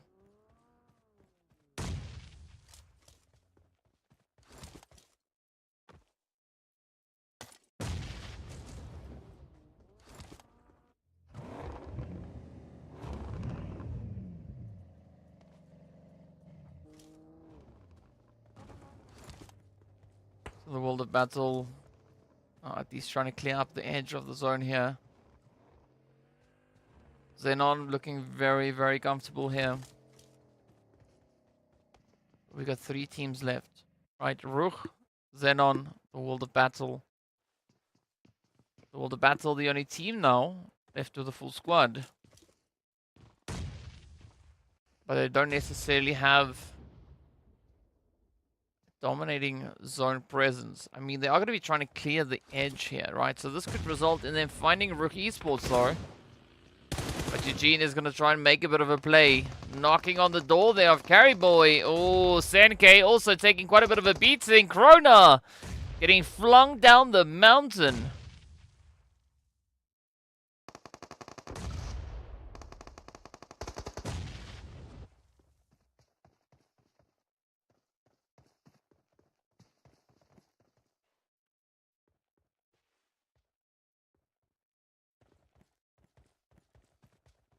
So the World of Battle looking absolutely phenomenal at this point. 11 eliminations up.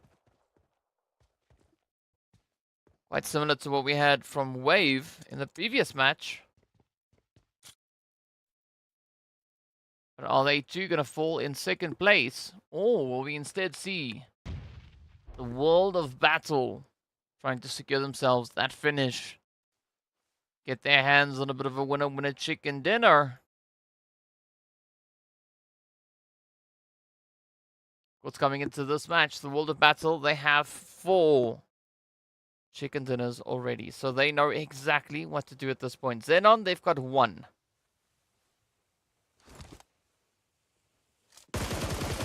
Oh, there we go. There we go. So Senke now with the opener.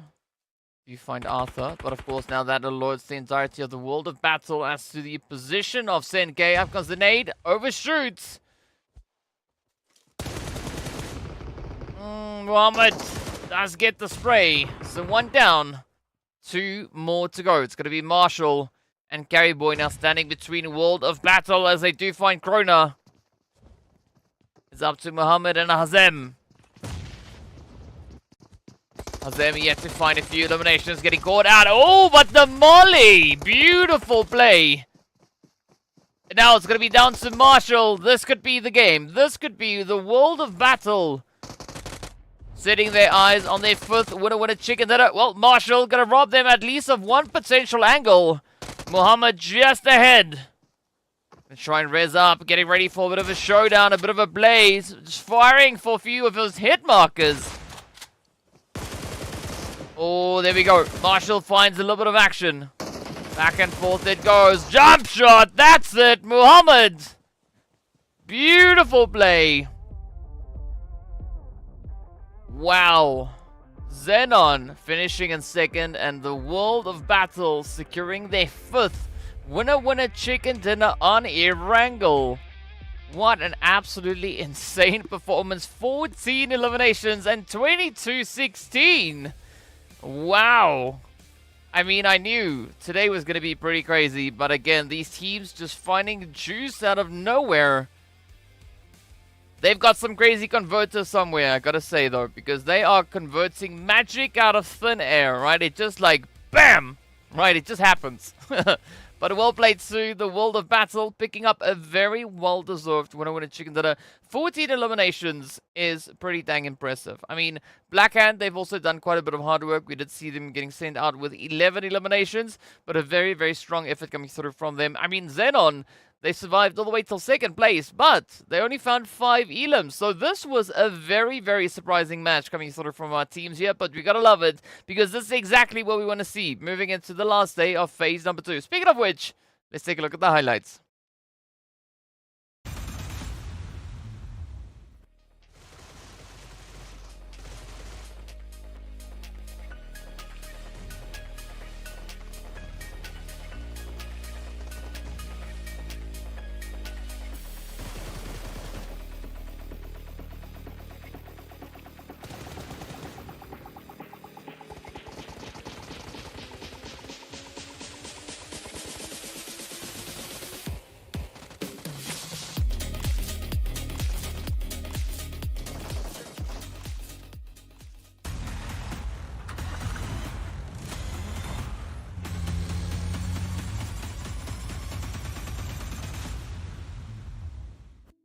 Well, a very, very explosive match indeed, as we've just seen, right?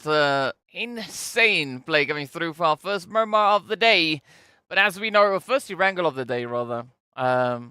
Yes, this is Africa, right? Sometimes they decide to play like absolute monsters, like they did just now, right? Absolutely insane. As we have RUKH. I don't even know how to pronounce the last bit of your name. But either which way, welcome. Yes, this is indeed Africa. Taking a look at the damage. Look at this. 2,200 across the board for Blackhand, the World of Battle, and RUKH Esports. Very, very impressive. Absolutely crazy. RUKH Esports only finding themselves 8 eliminations, but, well, they've just lit up this firework, right? Just starting some insane plays here. XENON, 1,200 damage. That's a bit strange, but, you know, it happens, right? Clear also coming through with a beautiful contribution to that. But let's look at the big contributions. The World of Battle walking away with 24 points up. We got Blackhand with 11 eliminations. RUKH and Clear Vision secured on 8. We got XENON and Jack Digger coming through on 5 eliminations apiece. And, of course, our top 4 teams all ending on double-digit finishes. I mean, absolutely crazy indeed. Gotta love it. Gotta love it. But as a result, we do have 5 teams stopping over at the donut shop, right? They will not be finding themselves any points. We got a few special donuts prepared specifically for the vampires. Because, you know, well, it is just one of those things. But aside from the place that we've had, right? 5 teams not getting any points. Blue Zone again, claiming 4 players this time around. So at least the KD, well, you can't really say the KD. The elimination count for the Blue Zone slowly starting to descend. But yeah, we're going to have to see how that is going to unfold once we jump into match number 3. In the meanwhile, a quick comparison here between Blackhand and RUKH Esports. Let's see what these things look like. I mean, it's insane. 2201, 2317. Very, very sweaty performances indeed. But no surprise to see that come through from RUKH Esports or Blackhand. But, I mean, it was about time that we saw Blackhand have a match like this. Not exactly winner chicken dinner, but pretty dang close to it. Of course, looking at the plays here, Koa coming through with a lovely, gracious 1026, only taking 260 damage. Storm balancing that one out as well. Also then on 260. Of course, Koa locking in the most elims for the team. And, of course, those 8 knocks coming through as well. So, essentially, Koa almost nearly taking down 13 players. Now, that is very, very impressive indeed to come through from Koa. So, we appreciate everything that we have been seeing come through out on this battlefield. But, of course, that's only match 2, right? We still have 3 more matches to go. And then a bonus match on top of that. So, there's going to be still quite a bit of chaos and carnage to come in here. But, of course, as we are then also approaching match number 3, right? We are going to be having a Group C sit out. Group D are going to be joining us back.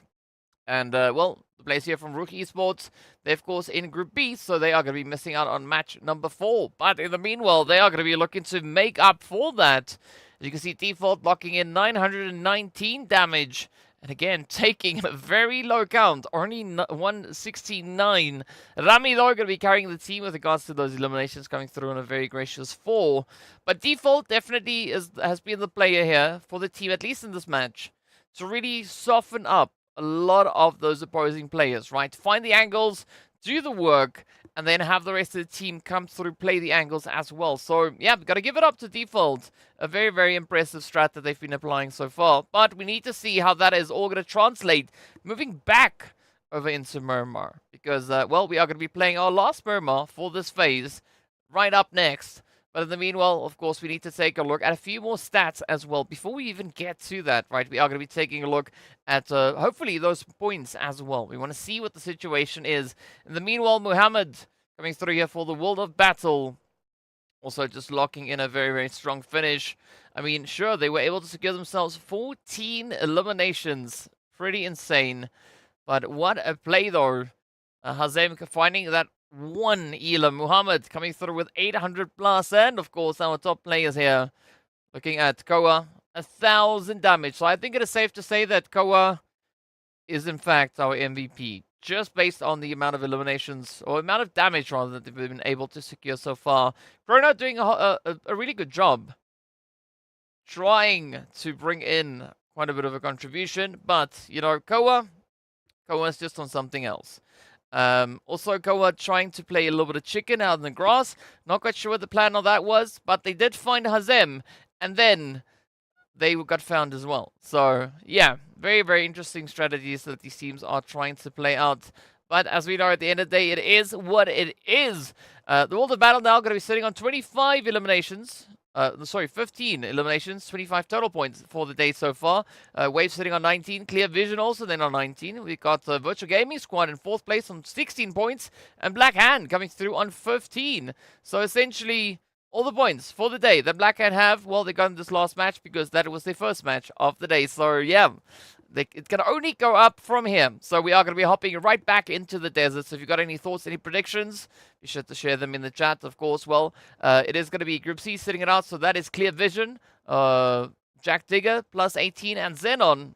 Then, of course, we've got Arab Golden, Castle Black, as well as Superpower and Virtual that are going to be joining us back out onto the battlefield. So excited to see what these teams are going to be bringing in. No major, crazy, drastic shifts has come through on towards our stage rankings. There has been a change between 1st and 2nd place. It happened again. There's also been a change between 4th and 6th place. Everything in between has changed there as well. So the World of Battle now up in 4th. We did see Clear Vision also jumping up 2 slots into 7th place.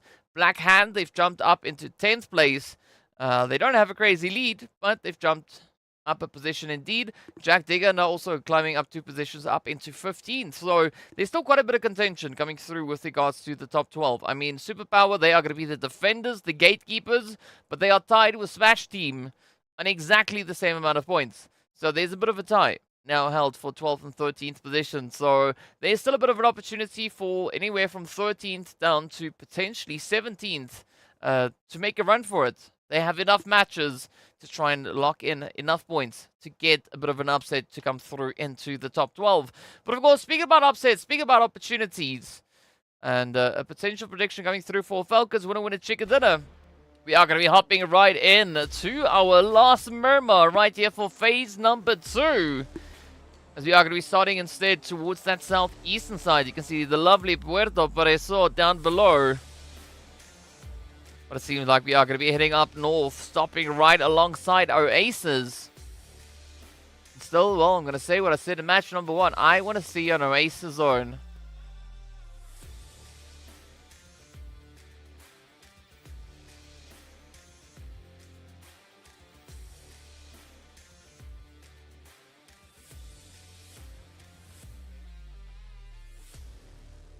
Alright, so the last one that we saw went up towards that northeastern side. Oh no, that was over on Erangel. Well, let's see where this zone is going to be taking us.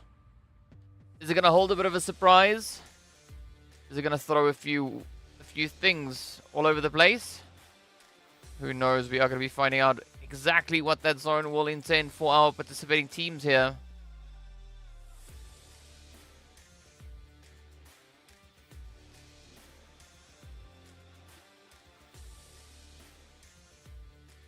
The last zone went all the way up to the northwestern side. Ooh, now still on the west, but a little bit more centered up. Now we find Ladriera being smack dab center zone. Oof. Yeah. That is going to be an exciting one indeed. Speaking about exciting, Raad, Fever, and Arif here. Having a bit of cat and mouse game. Zuxi coming through for a very quick pickup. Now Arif is like, uh-oh, uh-oh, uh-oh. Yeah, yeah. You know, huffing and puffing out in the open, only to realize that maybe it's not the best place to do it. Instead, Smash now going to regroup back up into at least the northern part here of Los Leones. We got Special held just behind them towards the south. Reno, Fevo, they're now just going to be running their way on through.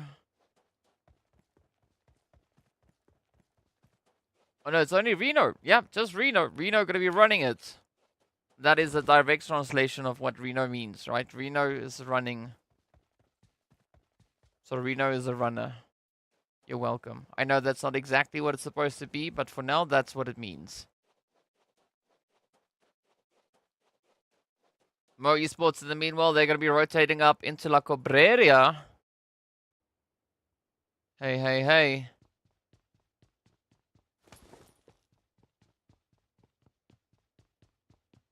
I mean, you might think you're joking about it, right? But maybe that is exactly what they need to step up and play like absolute goats.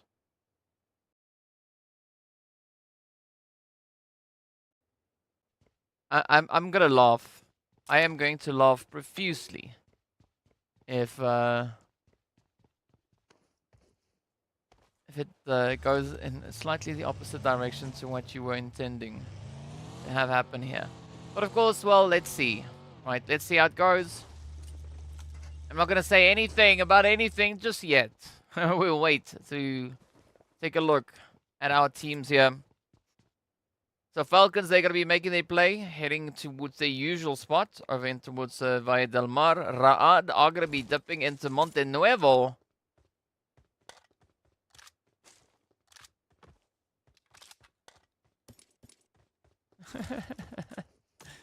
Norway and Africa. Always a very interesting description. Speaking about interesting descriptions, we are going to be looking to see who will be bringing in the most interesting play. As we got only 3 teams currently secured within the zone. The rest of the lobby, the other 13 teams, are yet to start their rotation. So we got a Virtual Gaming Squad in Impala. We got 77k all the way in Puerto. We got Greedy up in Al Azahar. Hand, of course, well, up towards the water treatment.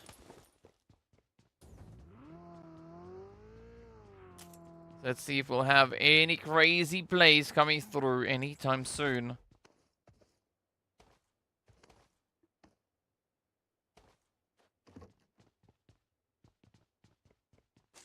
Vampires also now potentially prepping themselves for a push up in towards the zone. Currently looking to disengage just out of the lovely San Martin.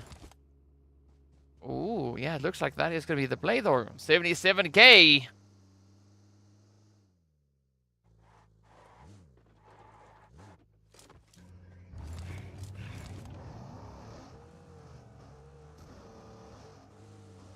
Taking the approach on that southern edge.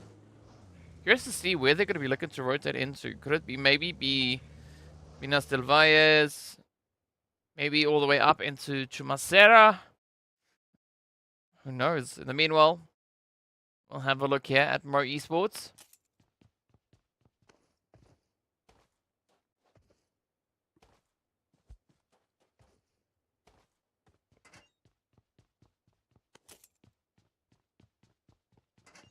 Alright, so the team that took the chicken in the first match, as you should remember, was Virtual Gaming Squad.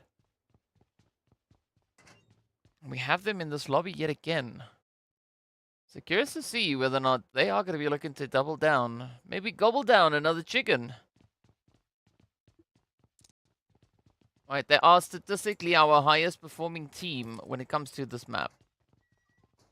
Beating out Falcons White and Raad. I mean, they are 5 points ahead of Falcons White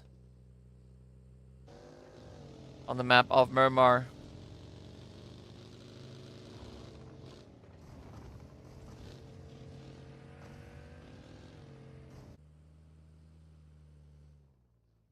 So let's maybe see some interesting predictions come through for this game.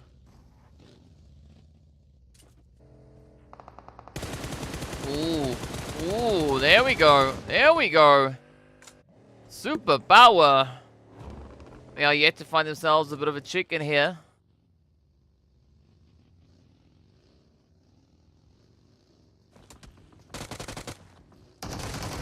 Oh, love it. Love it. Berlin gets the spray into Keme. Hey. What will this run be though? We got Greedy, Superpower, and Black Hand all over the place.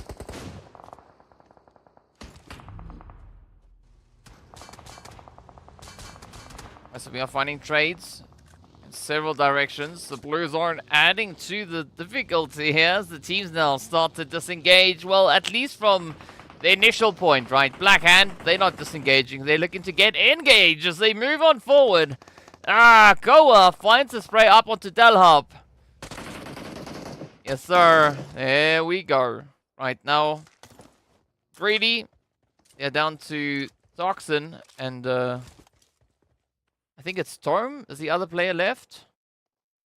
Oh, Desha. Desha. Right, it's Toxin and Desha. You can see why it's difficult to figure out exactly who still remains there, right? Those names being covered up by, well, the our names. Ooh! Falcons with the setup. That zone leaning heavily towards the side there of Falcons.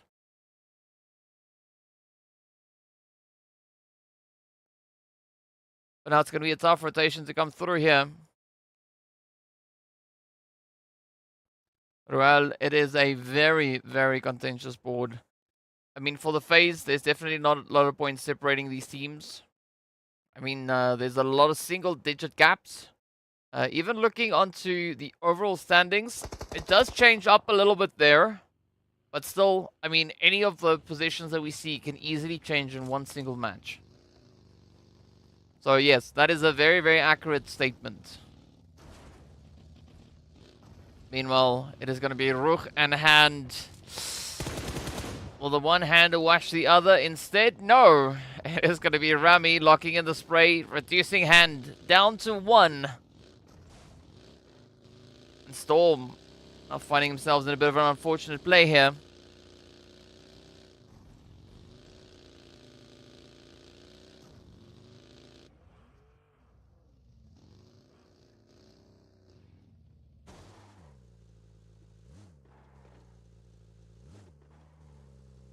Our Golden also trying to take a little bit more of a southern approach.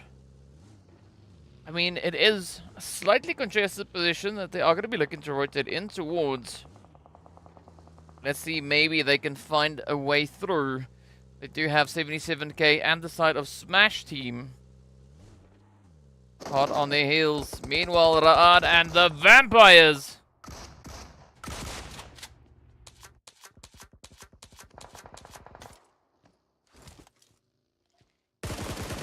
Oh, come on, come on, come on. Raad now going to be looking to just climb the hill.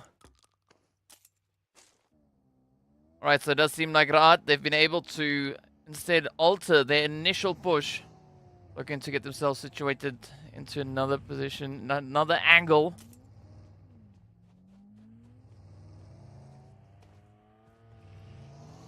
The World of Battle, close to that western side. But this is a very interesting zone because there's not going to be a lot of room to move. Not a lot of wriggle space over towards the western side. Falcons now in the element here.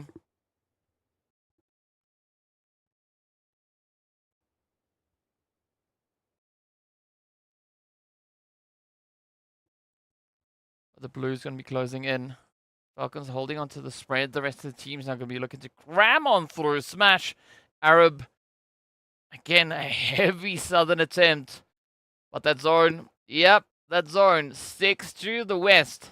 RUKH Esports are going to have a pretty dang tough time as they rotate up. Are they going to follow that road leading right through La Driera? Of course, well, we are about to find out exactly what they're going to be bringing in. The meanwhile, Superpower still trying to get themselves situated up into the zone. Art now have a golden gatekeeping opportunity available to them. But first, they want to do a little bit of due diligence, right? They want to see just exactly what the path is like up ahead of them.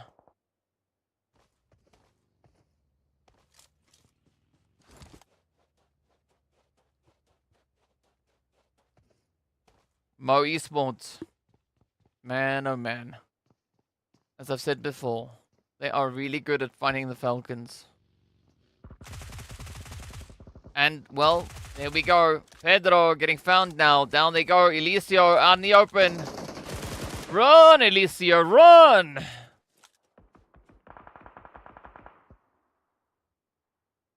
You can only run so far. And instead it is going to be Mo, the first team to run back to the lobby. Falcons now sitting with 2 eliminations up. Teak taking care of business. Moy saying that this is going to be a Falcon chicken to come on through. Well, let's see. Based on the way that they've been playing so far, I mean, they are quite blessed with the current setup here. Right, it's playing quite favorably for them now. Ooh, wave. The next team to venture up. Instead, Superpower, they've decided to go for a little bit more of a Western approach.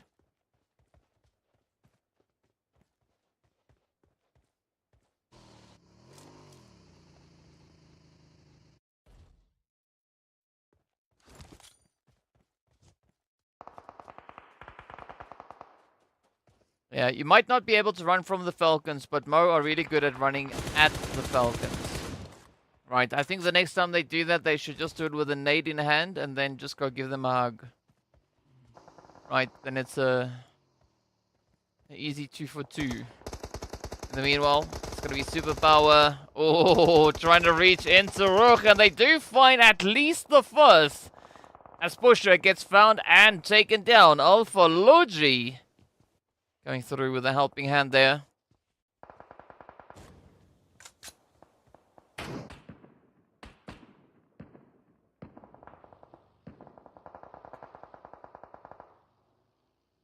Really not going to be feeling a little bit of that heat as they go toe-to-toe with virtual gaming squads. You can see that southern edge. Surprisingly quiet.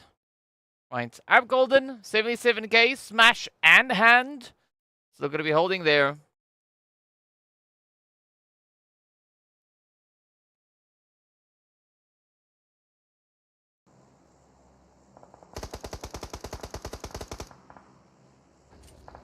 Ooh. Also black. This could be a great opportunity now for them. Let's see if they are going to be able to get the jump. Oh, the buggy! Yes, sir. That is how you welcome yourself into zone. So RUKH Esports and then getting welcomed into the lobby as they go out. But now it's going to be the Falcons swooping on in. Great third-party opportunity here, SAFG. Gonna be the only hope on that front line. Also black, they still have Sul. Now also looking to bring in a bit of a helping hand.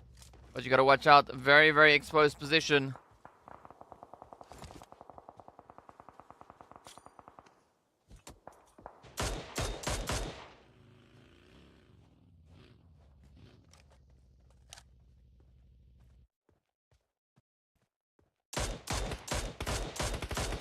Yep, Castle White.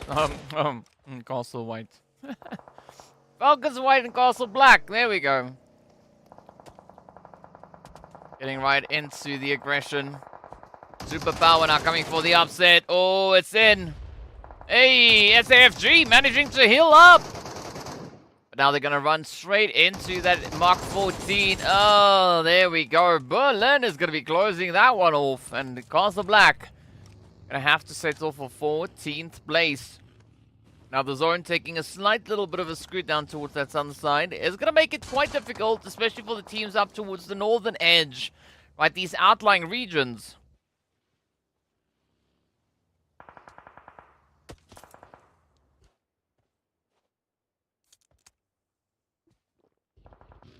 But the Vampires also still holding up towards the north here. Right ahead of the Superpower squad. Hazard now going to be feeling majority of the pressure. A little bit of the pain. But look at AXA also just looking to reach in as far as they can.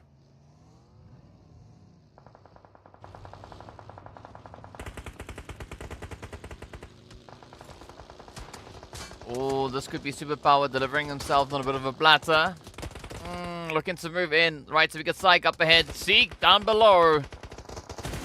Oh, Zeke instead. Going to be receiving a little bit of the love there, but Alpha Luigi will be found. Hazard just going to be hanging in by a bit of a thread there. As the blue zone does catch up to them, but now it's going to be go time as Psych is going to be looking for those elims. Falcons already sitting up on 5. Wave sitting on none.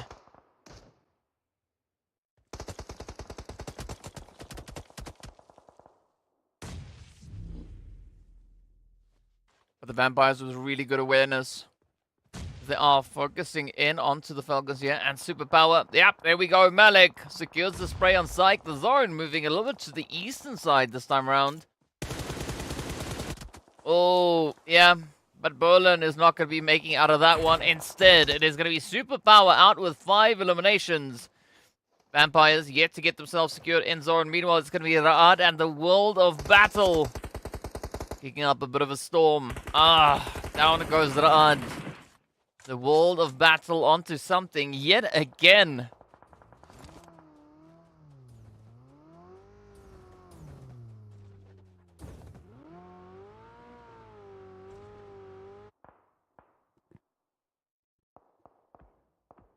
So Special now secured over on towards that eastern side, the northeastern edge. Nice bit of elevation here. Could maybe look to leverage it over towards the World of Battle. Maybe even down on towards Virtual Gaming Squad.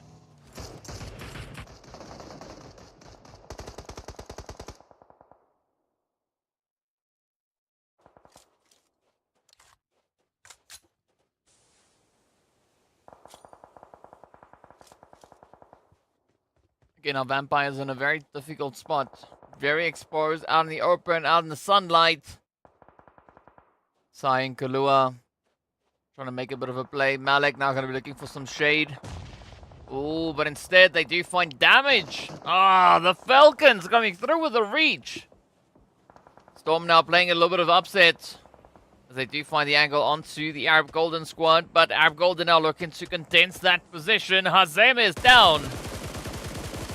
Kalua also then falls. Beautiful work being done here by Muhammad. Timon secures the spray and Storm is out of here. Black Hand out in 10th place. Only 3 eliminations do they name. Now Malik feeling the heat, the pressure as the World of Battle come rushing on forward. Vampires now down to Hazard. Again, there's not going to be many options available now for Hazard.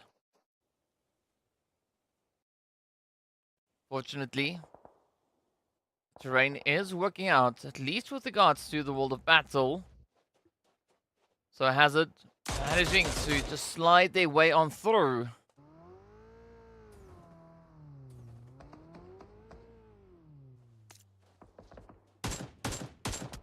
Falcon's still going to be looking to be quite a bit of a problem up on the edges here. The great controlling angles that they've got. Just looking to leverage it as best they can. But of course, well, World of Battle going to be hanging in the wing here.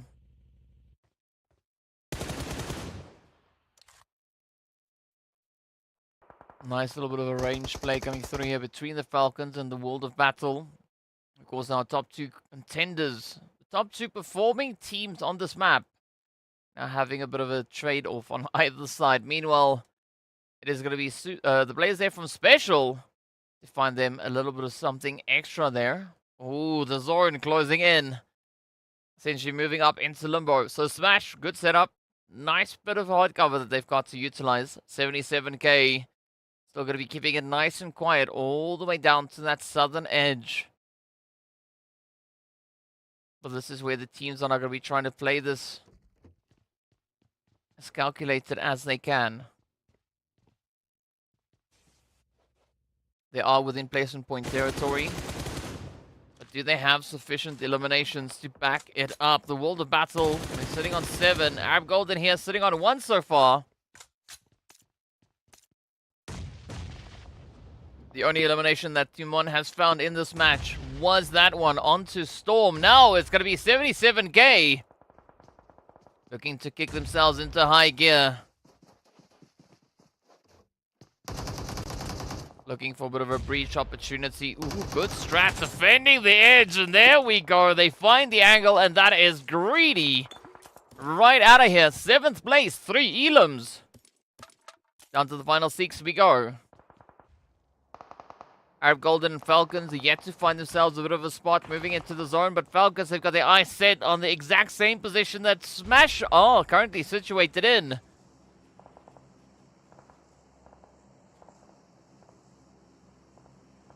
This position is only viable as long as it maintains the edge of zone.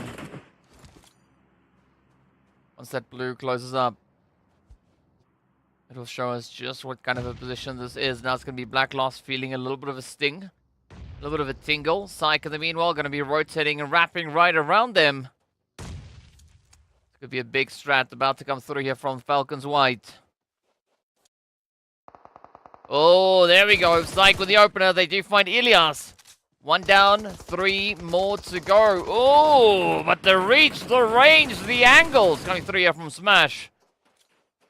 The rest of Falcons now going to be looking to pick it up. Come rushing on forward. They send out the nades. Beautiful spray. Arif and everyone are starting to drop. It is down to Black Lost. A 2v1. Falcons still having all 4 of their players in this match. Smash holding on to 3. But they are now reliant on Black Lost to carry them forward as the confirmations start to trickle in. This is Falcons now adding even more to the tally. Already sitting up onto 10 eliminations. But the fight is far from over. Special and Arab Golden also still holding on to the last few stretches here.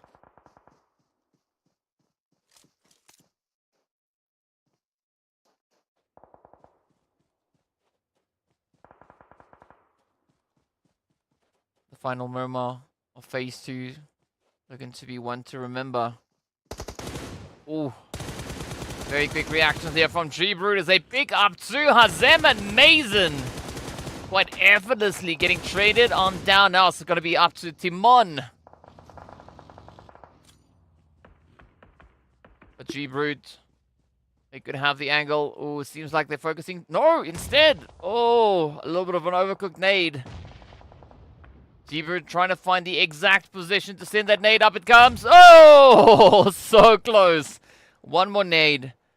One more nade. That could be it. Ah, and it is. Beautiful play there from G-Brood. The long arm of G-Brood. Securing the end of Arab Golden. Meanwhile, we do say goodbye to Smash as well as they will fall in 5th place.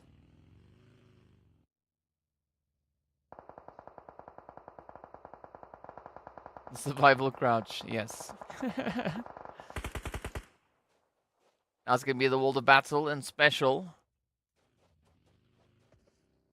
You've already seen what Special can do if they have the elevation advantage. But instead now they find themselves a bit of a disadvantage. The World of Battle, they can essentially just roll a nade down the hill and will find its way down to Special.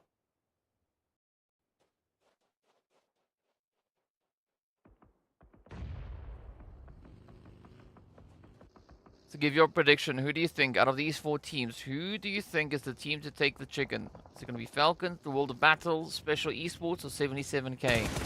Ooh, ooh, Corona. Corona.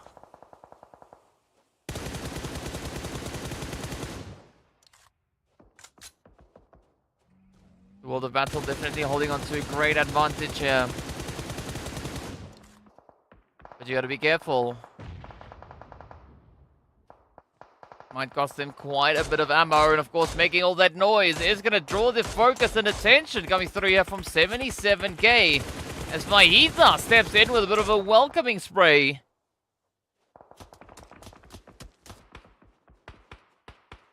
Falcons, again, going to be looking to extend their reach. Looking to play it in all possible angles.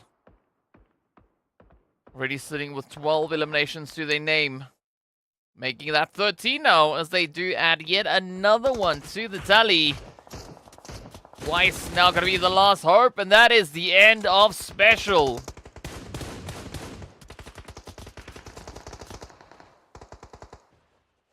Falcons now going to be looking to leverage the advantage against the side of World of Battle. They got AXA approaching from the edge. Oof, you got to watch out for these nades.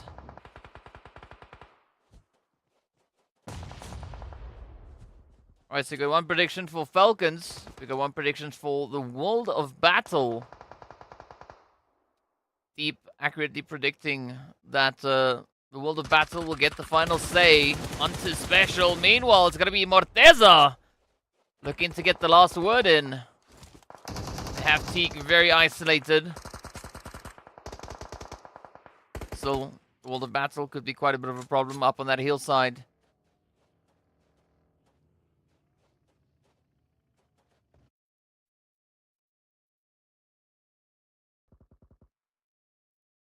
Alright, so this could still swing whichever way. The World of Battle now giving up the advantage as they start to close the gap. Instead, it is going to be 77k and the Falcons just ripping into them.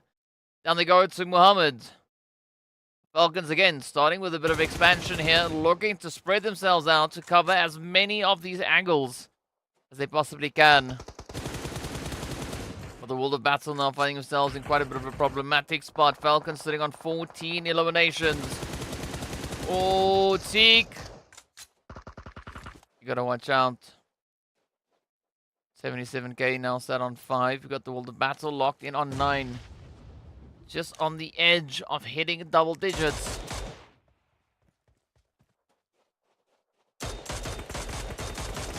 Oh, Puncher.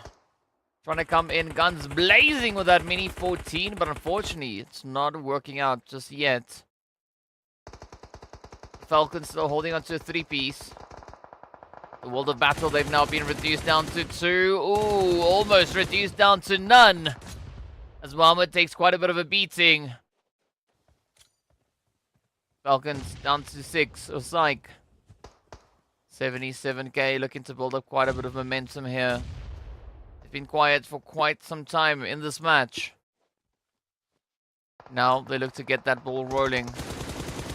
Kicking it into high gear. Kakao is down. The World of Battle not going to go down without a fight just yet. Oh, AXA. AXA getting dropped. Muhammad getting dropped. And now it is going to be the 77k squad up against Psych. Right, a 1v2. 14 eliminations versus 8. Great play onto Fahita, fighting quite a bit of damage. Yeah, Psych definitely not going to get that res secured as we do say goodbye to Teak. But this is 9th phase, right? There's not going to be any zones after this. It is only blue zone closure. Now 77k, they have the advantage here. Oh, they step in. Oh, Fahita. Oh, 77k. Stepping up.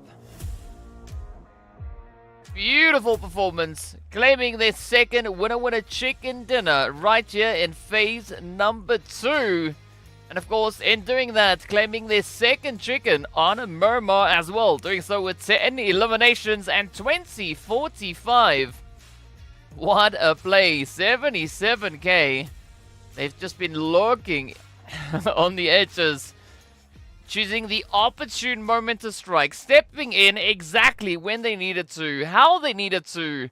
and they got themselves that lovely winner chicken dinner. Absolutely amazing stuff. Gotta love it though. All these upsets being played, but what a way to close off our final Miramar right here in phase number 2. So all we've got left to see is, of course, gonna be Erangel and Sanhok. That's it, right? So, yeah, match number next is going to be Erangel before we get into our last one. Well, no, match number next is going to be Sanhok. Erangel's going to be the last one. Match number 5. But yeah, very, very exciting play coming through here. Gonna love these things, of course. Let's take a look at the highlights.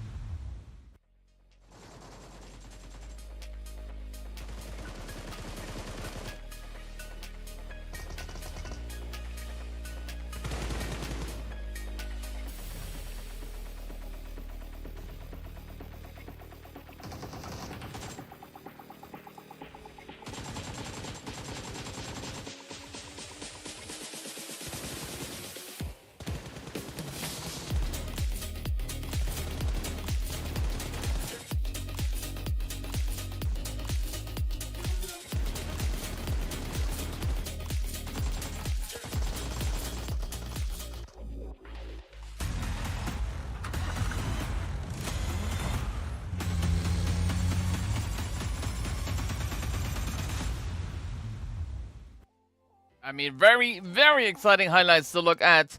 Gotta say, though, G-Brute with that nade, impressive, right? Follow up, follow up, follow up. Boom, job done. Thank you so much for coming. Yeah, very, very exciting stuff coming through there from G-Brute for the side, of course, of Special Esports. But, well, I mean, what a surprising match, right? The world of Falcons, actually, they were holding on to the advantage. They were holding on to the aggression. They sat with an absolute immense amount of eliminations for this match. And then 77k got a little bit of fuel, right? They added it to the fire and they just went to town. In fact, it was Morteza who went to town. Going through with the most eliminations, one of which has been a utility play. And then, of course, also hitting that longest distance traveled in the past game.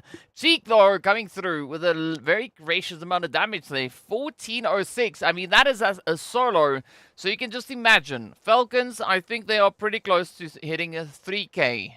With regards to the amount of damage they were delivering in this past game. Of course, we got to find out pretty soon exactly what the answer to the question is, whether or not they actually did get themselves 3k damage. But I think they did, right? Based on what they've been doing, yeah, I can't see why they didn't. In the meanwhile, let's take a look at these points. It is going to be 20 points going over to 77k, 20 points going over to Falcons White, and then, of course, 16 going over to the side of World of Battle. A very heavy, very top-heavy performance indeed. As you can see, 10, 14, and 11 eliminations. Also, Superpower finding themselves 5 eliminations here. Where is Titan Gaming? That is Falcons White. That's them right there, Falcons White, aka Titan Gaming.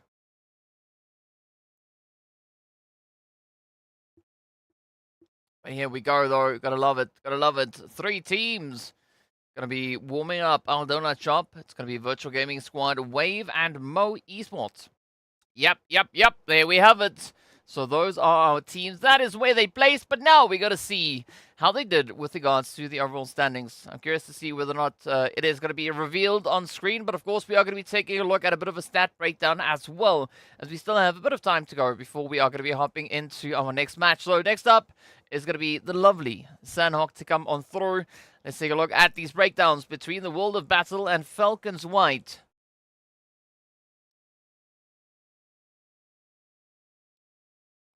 World of Battles, sure. I'll buy you a few cuticles for Christmas. Falcons coming through with 41. Oh, man. I said, right. I said at least 3k. Well, I was wrong because they got 4k. I mean, that is absolutely insane. 14 eliminations out of 4k damage. That is immense. The World of Battle with 11 out of 2387. Of course, well, Arthur coming through with the big contribution of eliminations. Krona dealing quite a bit of the damage, though. 744. Some pretty steep stats coming through here. Indeed, the World of Battle doing so much work here. Got to appreciate everything that they've been bringing to the battlefield here. I mean, things are looking quite tasty, right? Especially if you are the World of Battle. So I love what these teams are doing. I mean, looking at the World of Battle, they played the first match, the first Miramar of the day. They got themselves 1 point. It's what it is, right? Then they got themselves that winner chicken dinner. Then they step into game number 3. They get themselves a 3rd place finish. So great consistency as they hit that second match. But of course, we've also seen FALCONS White, aka the former Titan Gaming team. Right, Deep? There they are. You can see them. Exactly the same names. Axa, Puncher, Psych, and Teak coming through there. Teak picking up, as I said, a crazy amount of damage. But what's interesting is, like, Axa picking up 545 damage, right? Puncher coming through on 943. But then we see these numbers just climb. Speaking of numbers, here we go. It is going to be RUKH Esports. Now held on to pole position. No change coming through for the top 6, right? This is what it was after match 2, and this is what it is now after match 3. At least for the position, obviously not the total points, but just the positions. As you can see, RUKH and FALCONS tied on exactly the same amount of points. Virtual Gaming Squad and XENON tied. We've got Special. They've made a 2-slot jump all the way up into 7th place, so well done. But also then Clear Vision and Wave Esports tied on 116 points apiece. Again, then no change here for 10th and 11th place, 77k, though they've climbed up 2 slots into 12th place. So there is a little bit of something happening here. But you gotta love it though. Smash now finding themselves just outside of the top 12, trailing by 10 points. So they are gonna have to bring in quite a bit of heat, right? Quite a bit of pressure if they are gonna be looking to catch up. I mean, Smash and Superpower, 2 points between them. So essentially, there's only a handful of points currently separating the teams outside the top 12 from those within the top 12. So it's all going to boil down to whoever finishes the day first, right? So Group A, we do already see quite a few of their players sat much further up the leaderboard, right? So that is going to be FALCONS, currently held on to 3rd place. We've got the players from RUKH hold on to 2nd. And then, of course, the World of Battle coming into 4th place. Mo Esports, they are in the spot that they're in. But, yeah, so I think it's safe to say that Group A, they are 100% going into Livik, right? Based on how they've been performing so far. Looking at the rest, right, it's going to be a little bit risky. It's going to be a little bit tough, I would say. I mean, there's still quite a bit of contention coming through for that 12th place, right? So Superpower, they've already taken their break, so they have the opportunity now to focus and ensure that they get all the way through to the very, very end. I mean, the same can be said for 77k, so I think we are going to be looking at 77k and Superpower continuing to fight for the top 12 all the way to match number 5. Because they are going to be playing all the way through to the very, very end, right? All the way up onto Erangel. So I'm excited to see how that one is going to play out. Smash, they're going to be missing out on the opportunity going into match number next, right? So they won't have the chance over on Sanhok to acquire a few additional points as they're going to be on break. But once they rejoin us back in match number 5, they could maybe be looking to come in quite hot, right? Looking to come in a little bit more aggressively and see just maybe whether or not they can try and secure themselves a slot within the top 12 because, yeah, there's a 12-point difference, right, between 14th and 12th place. So we got to see. We got to see who's going to be the ones to kick it into high gear to secure themselves those slots. And, of course, well, have the opportunity for even more potential points, right? All right, yeah. So have you got any predictions, any thoughts as to what you think the outcome of Sanhok is going to be? Of course, remember, the players from Group B are going to be sitting this one out. Group A, this is their last match of the day. So FALCONS, Mo, RUKH, and the World of Battle, this is it. Right after this match, they've done what they could for this phase. Group B consists of Greedy, RUKH, Smash, and Wave, right? So they're going to be on break. And of course, we are going to be welcoming the players from Group C back onto the battlefield. So that is Clear Vision, Jack Digger, +18. And then, of course, the players coming through from the side of XENON. So a lot of movement, right? A lot of moving pieces all over the place. But yes, it is going to be pretty dang exciting indeed. Welcome to the stream, Hashir. You just now need to see what these teams are going to bring in. Of course, in case you forgot, who got them chickens? Virtual Gaming Squad, they got the first one. We did see the World of Battle securing the one on the first Erangel here for the day. 77k, obviously, picking up this last one. But whose name will be in there for slot number 4?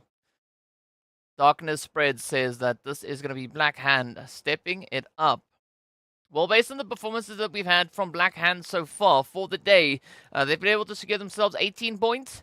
They are sitting within that 6th place. But now, this last match was very impressive, specifically looking at the Falcons at 77k, because the results that they brought into this match jumped them up 12 and 15 places for the day.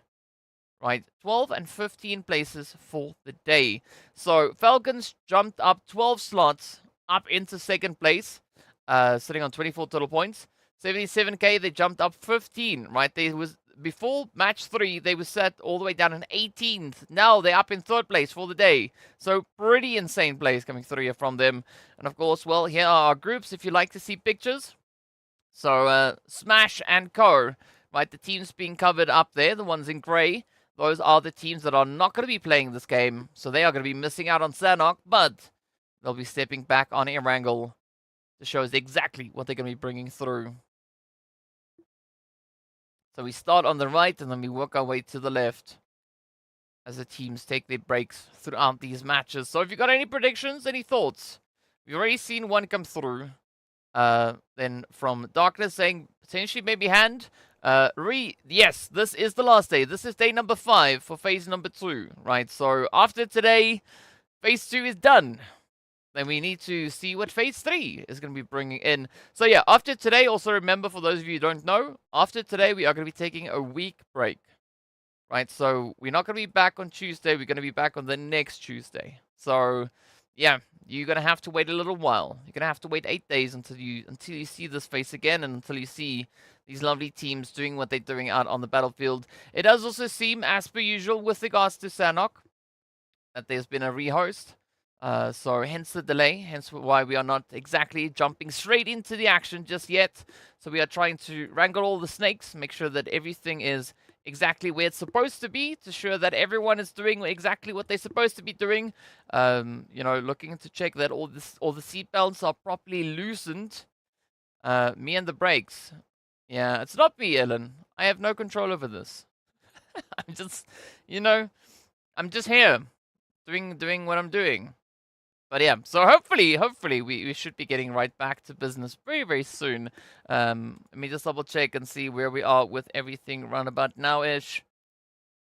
Yeah, so we should be getting right into that. Yeah. Shouldn't be too much of a delay. It's just the thing with Sanhok, right? We've seen it happen many times before. It sometimes happens on Miramar and sometimes happens on Erangel. But you could almost be convinced that it's going to happen just about every single Sanhok that we get, right?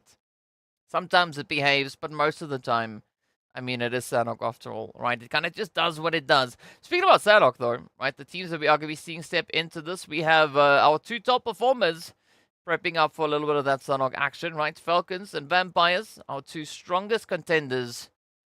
I'm doing really good. Oh, thank you so much. Yeah, so Falcons White, they are sitting on 77 points. Of course, with 2 gracious winner chicken dinners coming through so far. I mean, and this is a nice change up coming through, especially looking at a team like Falcons. Because remember back in the previous season, they didn't focus all too much when it came to this match, right? When it came to the map of Sanhok. Right? They were just like, you know what, it's fine, we'll play. They were applying a lot more focus moving into Miramar and Erangel. So it's good to see that balance now being brought through, right? Really just focusing in on everything that they can bring on in. Oh, Deep, that would be cool. That'd be cool. I've done work for Nodwin before as well. Yeah, so, and Vampires also. I mean, Vampires holding on to 64 points, so we've got about a 13-point difference there. Now, Vampires, the team with the most consistent placement points, coming through on 28. Falcons White, most consistent with regards to eliminations, So they have 51 total illuminations, even if you want to call it that they've been able to find so far. RUKH, our third best team when it comes to this. So I'm curious to see between those three how they're going to be performing here. Are we potentially going to be having a winner chicken dinner come through from either of them? But also then, XENON. We've not yet seen them get a winner chicken dinner on Sanhok. They've not done it yet. So yeah, I think it's about time. You know, and it's also about time for us now to hop into the action, as it seems like all the snakes have been put back in their cages, right? So they are going to let them loose once we open up the plane. I'm not calling the player snakes, I'm talking about actual snakes on Sanhok, because why not? But yeah, the plane is warming up. If you listen closely,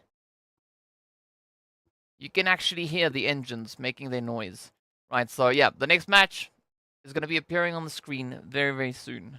Right, the moment that you hear me prepping it up like this, it means that we are going to get ready. Of course, well, once we head into the lobby, there's always a countdown. So once that countdown kind of expires, whoop, well, you should know this because you play PUBG. Why do I have to explain these things? You know this. But in the meanwhile, it's going to be go time. Let's get it. Who's gonna snake it till they make it? Hopefully nobody. Right. We want to see them fight on their feet. But if you really, really have to, you can get down on your belly and make it all count.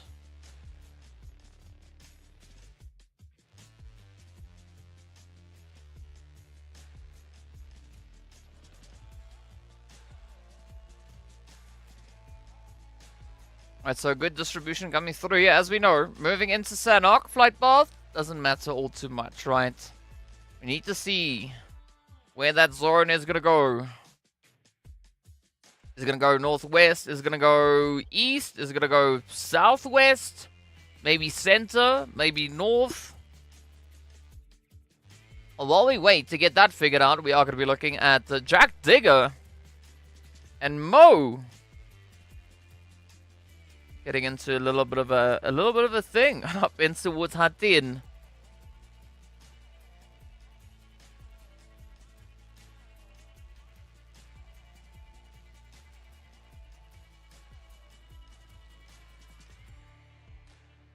Here we go. Oh, okay, all right. We'll take it. It's going to be a northern zone. So there we have the action already starting. Oh, nub. Getting the first bit of spice. Yes, you gotta reload, Unab. You gotta reload. That's the most important part about the weapon.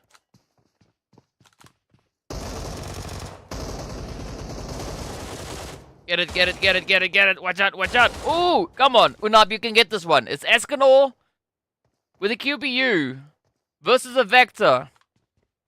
Get it. Come on, Unab. Oh, there we have it. Lovely. QBU, QBZ. Nice setup. And meanwhile, Arab Golden, oh, they're going to become rushing on by as well. So it's +18, Arab Golden, and Superpower.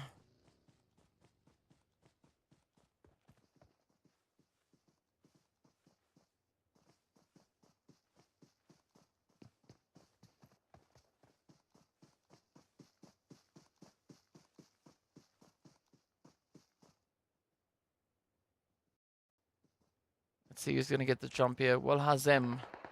Will Hazem make it out? Oh, so far so good. One down. Are we going to get the next? Bolin up ahead. Oh. Wow. Hazem, 2 for 2. Beautiful. In fact, actually, Hazem 3 for 3 because they are now on 3 eliminations. So they found 1 of +18, 2 here of Superpower, but will Unab and Alpha Logi able to make it out of this one? Timon getting now himself prepped up for a bit of a play. S12K going straight over to Hainsley. Oh, from Maru with the DBS. Oh. So Mo Esports already down 2. Down goes Elisio. Oh, down goes Mo Esports. I'm not quite sure why they dropped in Hatin, but sure, we'll take it. We'll take it. Here we go, though. QTEL going to be coming up. Oh, Alphology, beautiful angle on towards Timon. This could be exactly the opportunity that Superpower now needs to bounce back, because, I mean, Alphology, talk about a sweaty spot.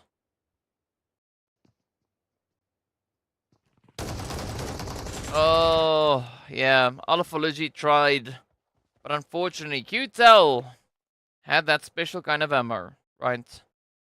The kryptonite-laden ammo to end it right there for Superpower. Now we sit with our 14 remaining teams, as Mo got taken out in Hatin. And of course, well, we know what happened. Ooh, Arab Golden got the swing of things. Now it's up to eFlex and Shadowin for +18.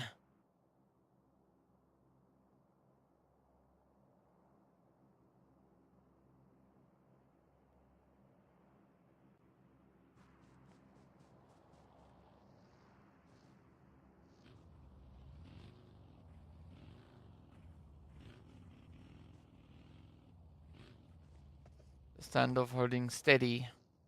Arab Golden, they definitely have the advantage here. They've got the numbers, they've got the elims. But will they have a determination? Ooh, Shadow with a good play. Oh! I almost felt that one in my bones. Felt like Timon was gonna hit me with that buggy as well. eFlex now gonna be the last hope here for +18. Will we see eFlex survive into those late stages?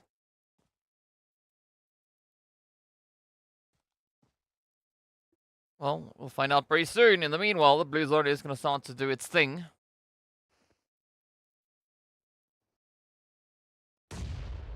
The world of battle and clear vision. Now we'll start to embrace a little bit of that blue damage. Special as well as Castle Black are going to be following right on their heels. They're yet to start to rotate up. +18. Now just try to get well ahead and well away here from Arab Golden. But Mason, at least for the time being, the only healthy player in that team. XENON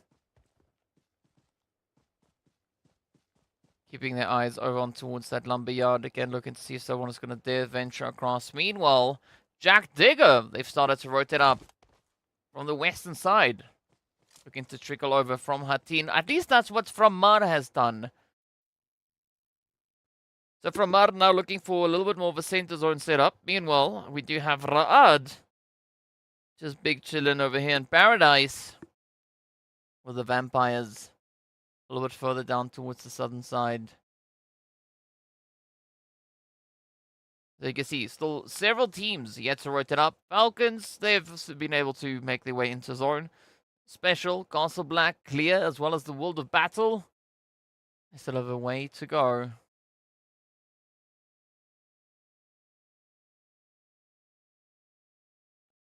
Right now, the zone being quite favorable here for XENON. Let's see, will Senke and Marshall condense down onto Lazy Boy and Carry Boy? Because boy, oh boy, that could be quite the setup. But you can bet your silver dollar on it that they are going to get tested to see whether or not they will have the luxury of maintaining that position. In the meanwhile, up comes the vampires, looking to make a bit of a play of their own. Ooh, right though, they've spotted them. They've heard the buggy. But again, vampires very quick to react. Again, in the shade they go.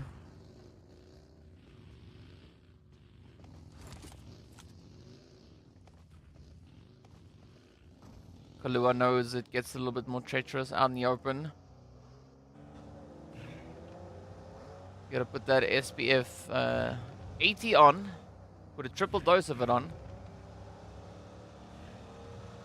So it lasts for at least enough time so they can make it through the match, not having to reapply. In the meanwhile, the Falcons now going to be looking to reapply themselves much, much further up in towards center zone. A very bold rotation.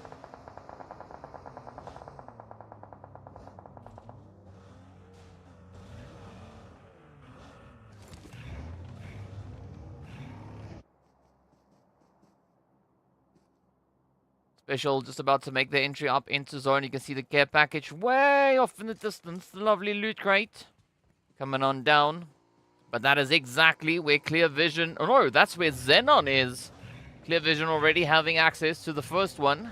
XENON now being blessed with the second. Let's see whether or not 77k are going to be looking to maintain a bit of consistency here. Are they going to be looking to play a bit of back-to-back?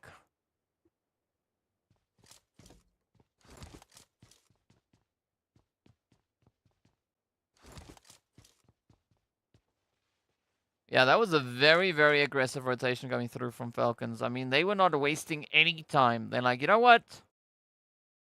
Let's just get it. Let's just go in there, get ourselves situated, and, you know, take it as it comes. Meanwhile, Black Hand, oh, gets the angle, gets the jump in on the virtual gaming squad as Amjid gets dropped to their knees. But still some good coverage coming through here from virtual gaming squad.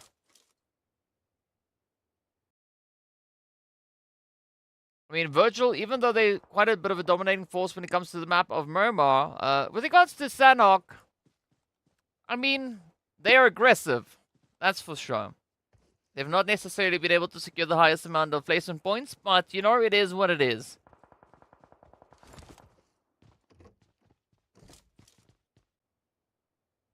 So let's see if they'll be able to double down on a bit of that aggression. In the meanwhile, let's wait to see what the zone is going to be doing.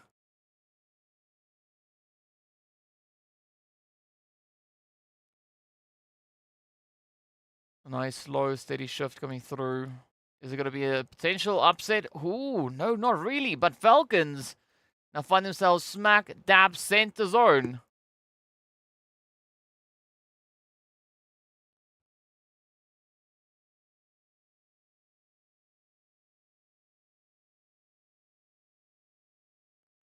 Football lover.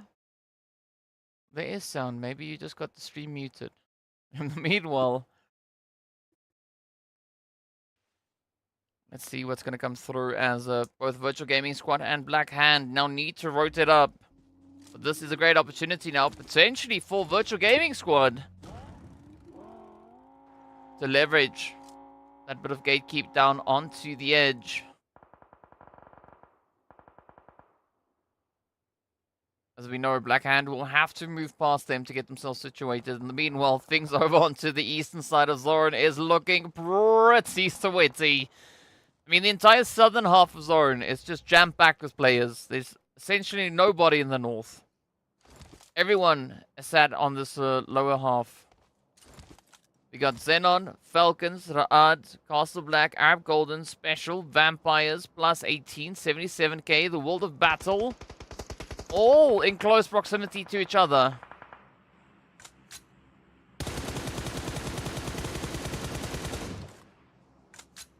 Great spray there from Ahmad.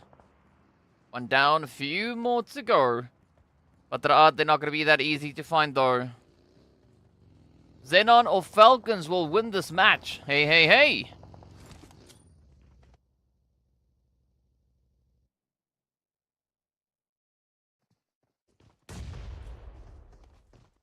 Yeah, we've only said goodbye to 2 teams. That is it. Alright, everybody else is still alive. But now the teams on the outlying regions are starting to rotate up towards the north. So we are not seeing that much of a separation coming through. In the meanwhile, Paradise is going to be boiling over.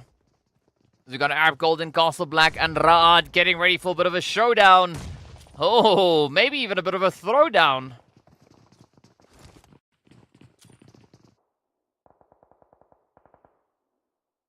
So RUKH now trying to lock down at least that southeastern side. Very, very risky angle, but they have a slight bit of elevation to try and utilize, of course, those gaps above the walls. That could be exactly the position to drop those nades in as we wait to see where this next zone is going to be taking us. 77k in the world of battle. They've now rotated up into Cal. But who will be the team to walk out of paradise in one piece?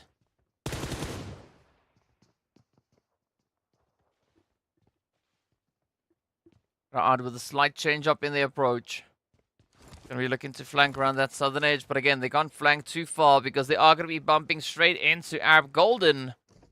And I'm not quite sure whether or not they are aware of their presence here. But they'll find out very soon. Meanwhile, Castle Black could be looking to the north.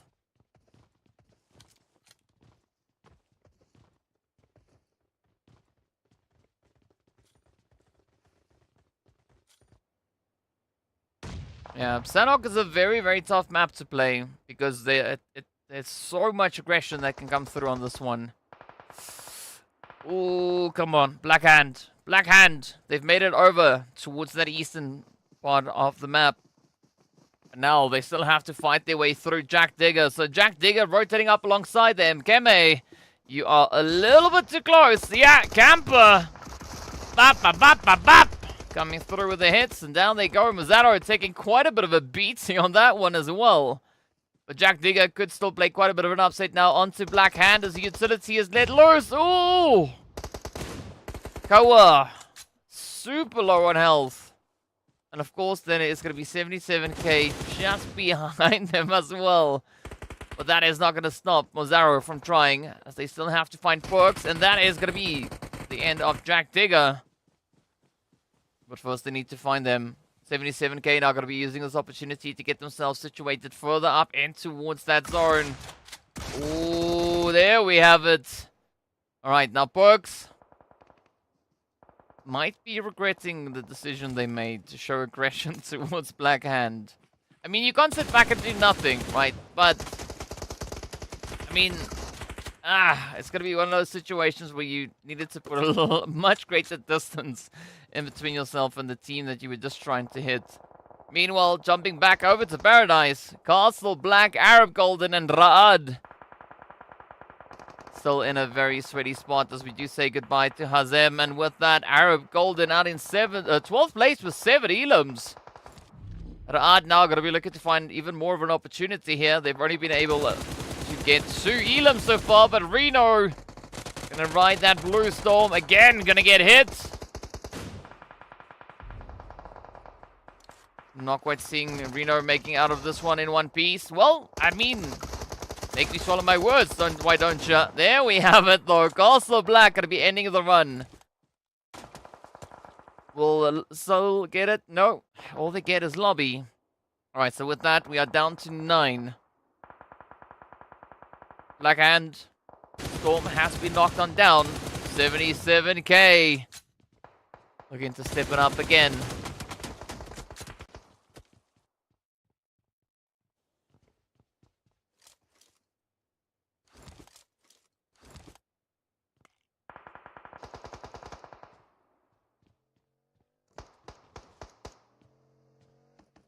And 77k already getting a great taste of that winner chicken dinner. And so far, they're actually doing pretty well. I mean, usually, sometimes we see that the team that got the chicken have a little bit of a tough run when it comes to the next match. But so far, doesn't seem like any of that success has gone to the head of 77k. They are still maintaining their focus, not making any unnecessary mistakes here. Meanwhile, the vampires, see, out in the sun. Yeah. If they were in the shade, those shots wouldn't have done anything to them. I am convinced of that. Meanwhile, good play coming through there from Virtual Gaming Squad. Now it's going to be the World of Battle, playing from the north. If the zone shifts south, that is going to be the World of Battle having a very, very tough time getting themselves situated. But of course, they still got to fight their way through 77k. Falcons now turning their attention down onto Special, as we do see Weiss actually getting found. Virtual Gaming Squad reaching in, bringing in the carnage. And that is it, right as the Falcons started to move on in.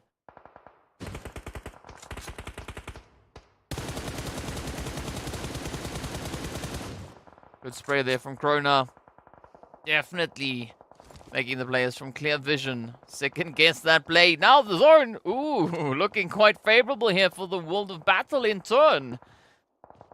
But the Falcons, they are starting to patrol the edge of zone. Virtual Gaming Squad, in the meanwhile, will get taken on down. The predictions coming through here for Clear Vision and Falcons to take the winner chicken dinner. Both teams still alive.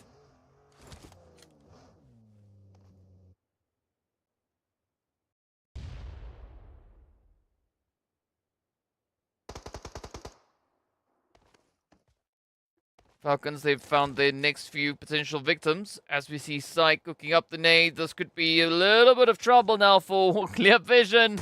Oh, Vitor is down. One shot. No, one shot away from the lobby. Well, there we go. Krona does seal their fate, and that is going to be it. Clear Vision goes right on down. Only one elimination under their belt. Now, XENON, Black Hand, getting ready for a little bit of aggression over on towards the western edge. Gary Boy going to be riding it up. Looking to see if they can get that jump. Will they find that angle?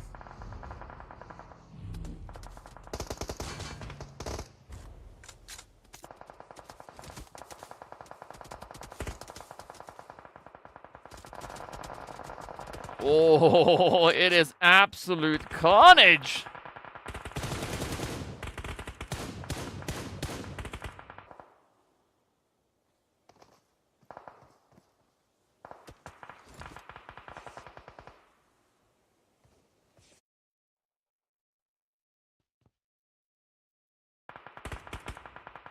Let's see what the World of Battle will be able to do here.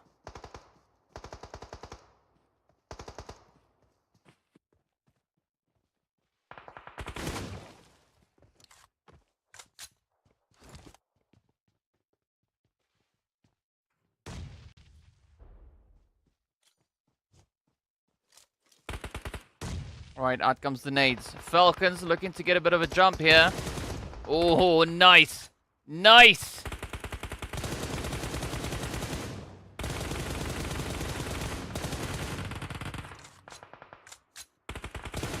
The World of Battle now continuing to lock in those hits.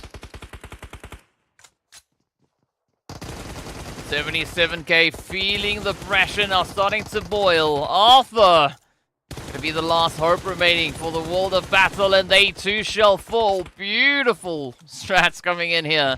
Falcons and 77k just doing so much with that. I believe the audio has now been fixed over on the Arabic broadcast. But thanks for everyone who pointed that out. 77k now looking to get the final word in on the Falcons as they do find Syke. Axa, Teak yet to push up. But it's now a 2v2. Oh, there we go. Storm is down. And Black Hand get taken out with 8 eliminations up. 77k and Falcons. 77 going to be looking to replicate the efforts from the previous match, but the blue might not allow too much of that to come through. Oh, they all lined up at the door. No, Falcons going to be looking to clutch up.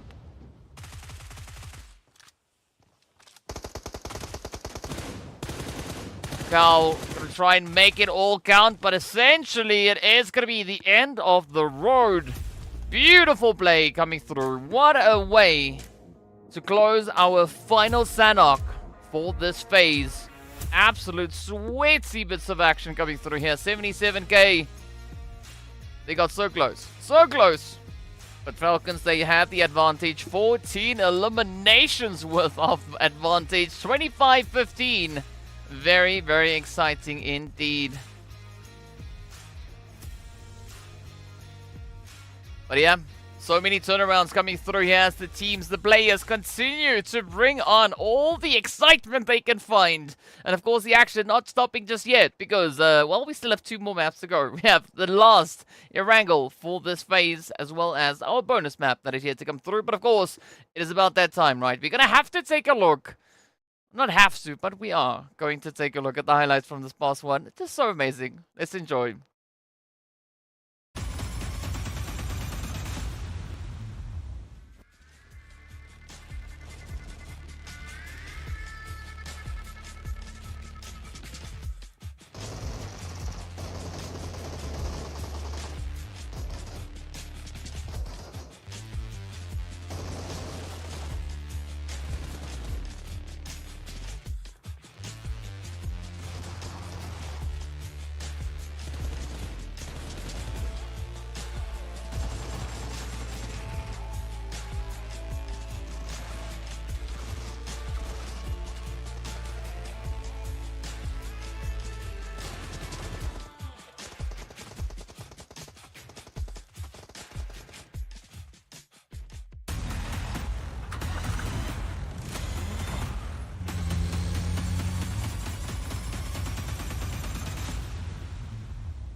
Well, very, very exciting match indeed, as we've seen quite a bit happening here. I mean, Falcons White stepping up with 14 eliminations, right? Black Hand walking away with 8 eliminations. And then, of course, we did see the players there from 77k.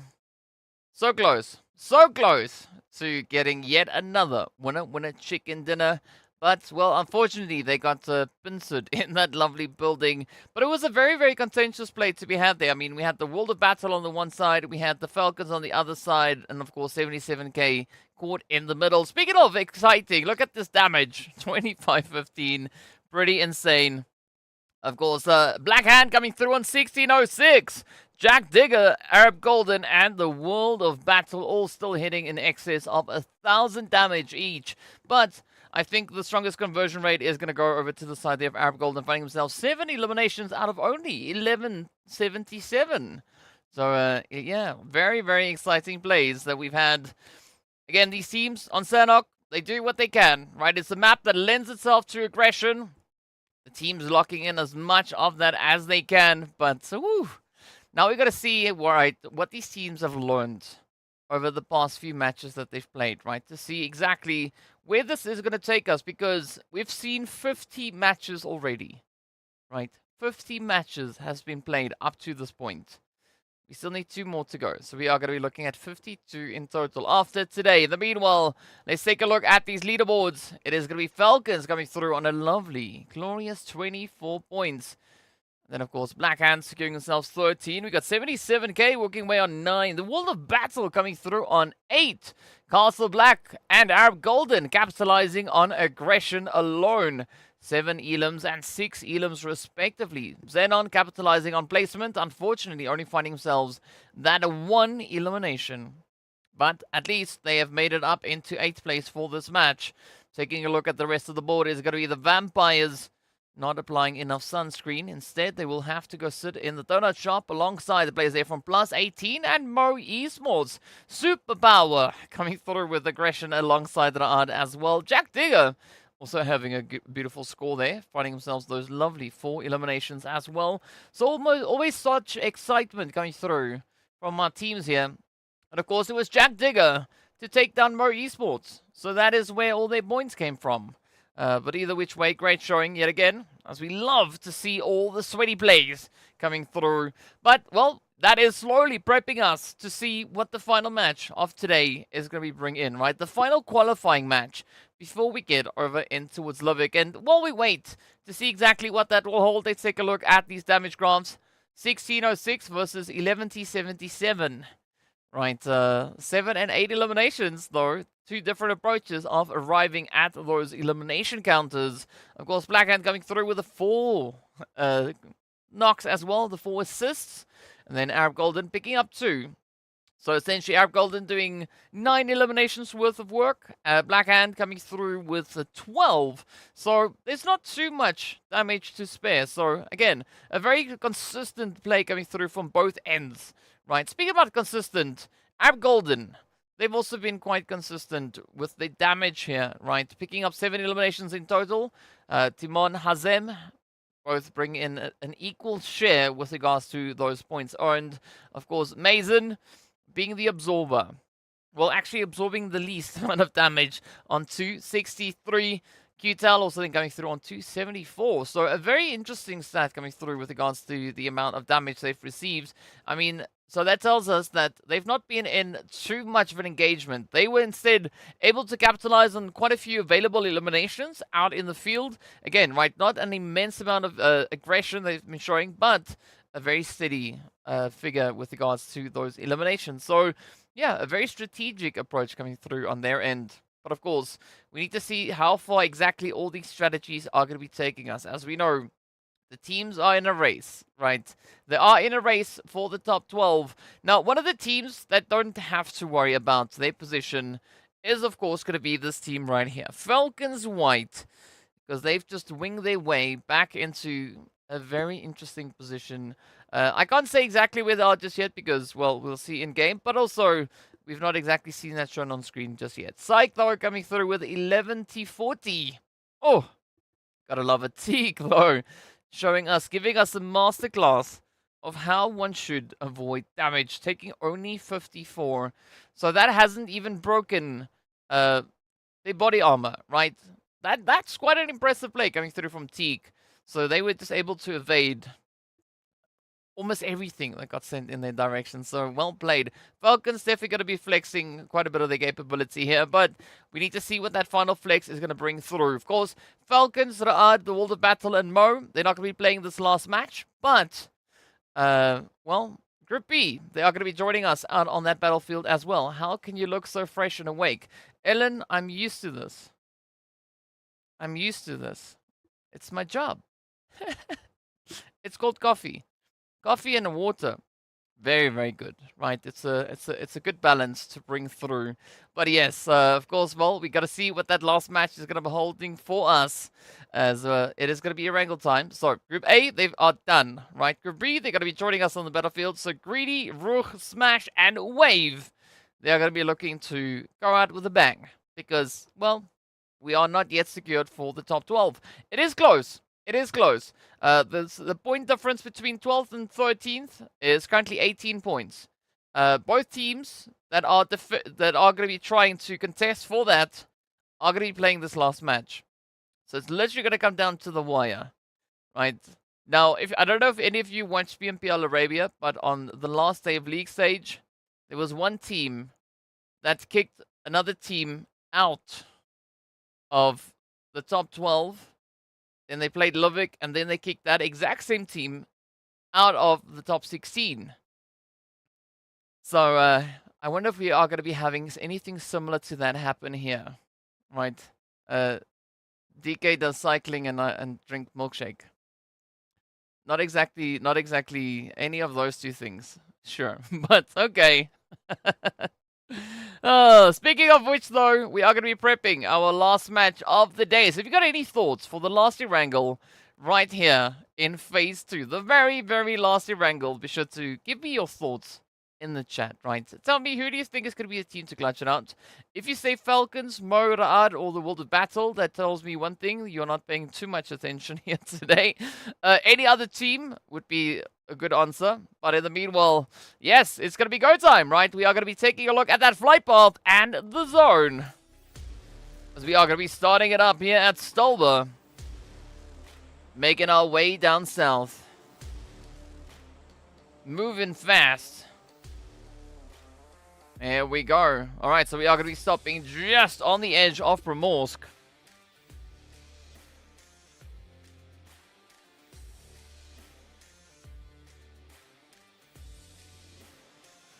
So let's see where that zone is going to be popping. And which country? I live in South Africa. So I'm currently on the continent of Africa. As far south on the continent as you can go. The most southern country, hence why it's called South Africa. Yeah. Afrique du Sud, as they say in French. And I don't know how to say it in any other language other than, well, I know how to say it in 3 languages, but only 2 of them are relevant on the stream. Let's see what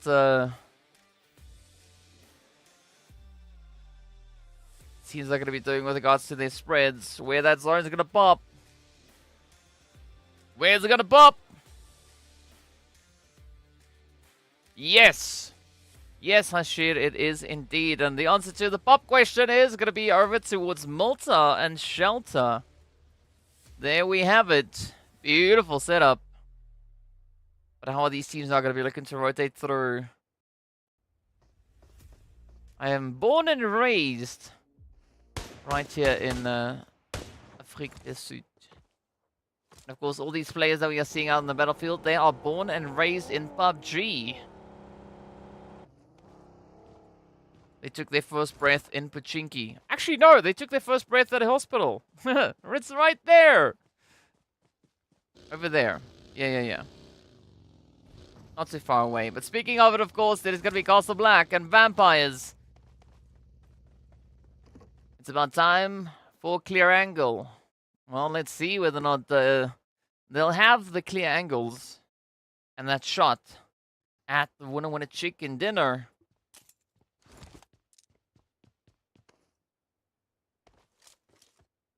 course, Clear already sitting with, I believe, 2 winner chicken dinners that they've been able to find here so far. 107 points, 70 eliminations. It's unfortunate that Falcons White are going to be closing off yet another phase without a winner chicken dinner on Erangel.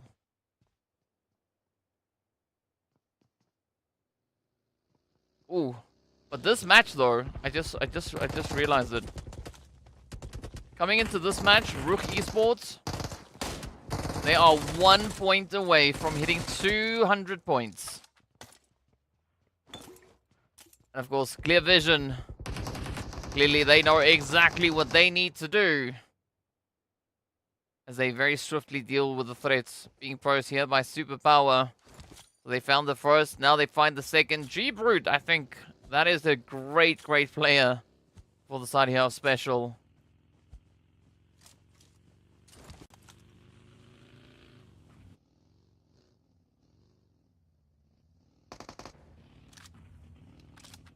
Yeah, G-Brute definitely being quite the performer for the side of Special's Esports.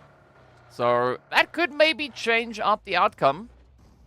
Yeah, I mean, especially seeing that they now have, I believe, what, Ramsey and FALCONS left.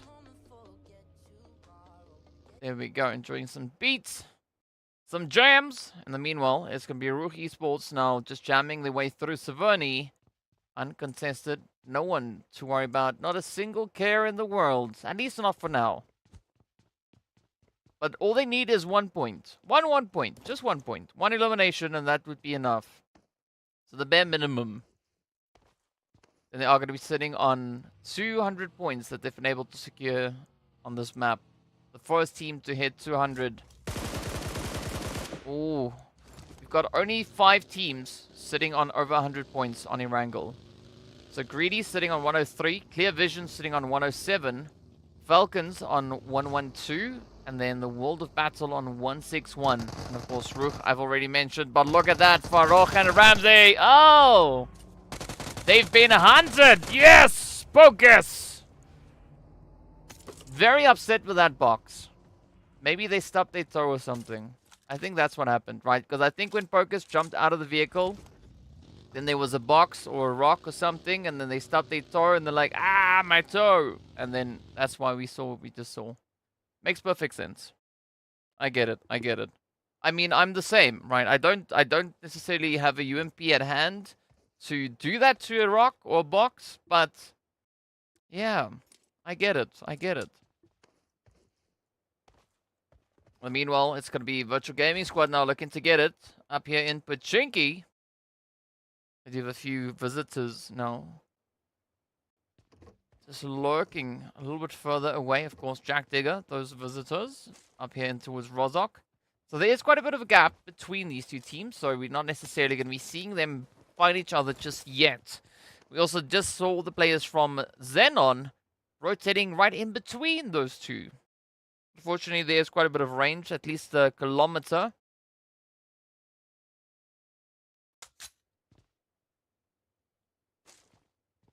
So there's more than enough wiggle room for XENON to squeeze on by. Wave also are going to be doing exactly the same thing. But XENON, in the meanwhile, they are heading straight into shelter. And that, of course, is right where Arab Golden are currently situated. So if we see that come through in the feed, we know exactly what is going on. Meanwhile, it is going to be Superpower. Dun, dun, dun, dun. Flying down the hills, they take their approach.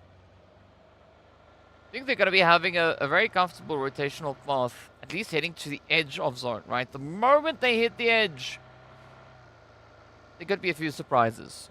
But of course, that is going to be reliant on what Virtual Gaming Squad are going to be doing here. The 6th match of today is going to be Livik, the bonus map. Right, this is the last qualifying match to see who our top 12 will be for this phase. And then the top 12 teams head over into Livik to have a little bit of me time.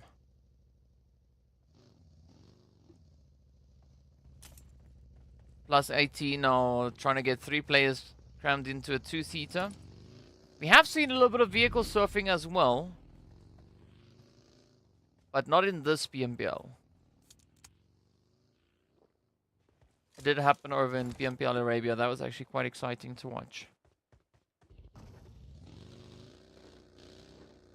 Very interesting dynamic going through for the vehicles as well, right? The moment the vehicle is stationary, it sinks into into whatever surface it's on, right? Be it on the paved surface, be it out on the sand, it just slowly sinks in, and then the moment it accelerates, bloop, it's back up and off it goes. Amazing physics, amazing physics. Speaking about physics, well, teams are now going to be looking to get a little bit more physical, as that zone is going to be forcing them closer and closer together.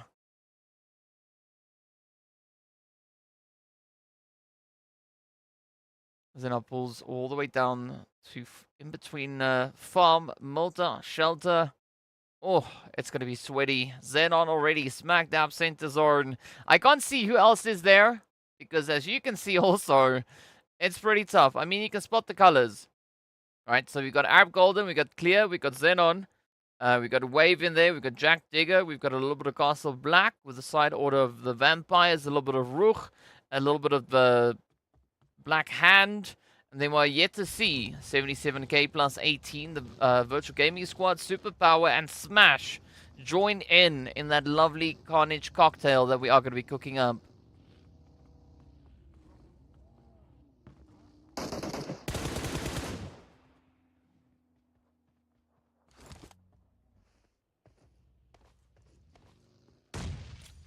See if Kalua can find a little bit of something here.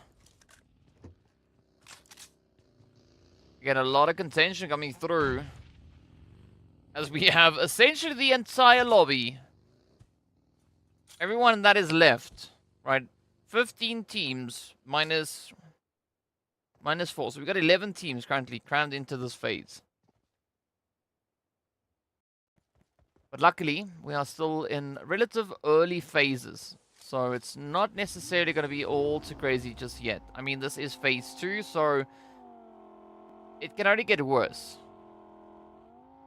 And that's the nice thing, right? We like worse, right? We want to see what these teams are going to be bringing in and who's going to be the one to clutch it out. In the meanwhile, we listen to the amazing engine sounds coming through as the teams continue to rotate up. Are we going to see any vehicles being thrown at players again? Well, that is going to be reliant on whether or not a hand looks to do that.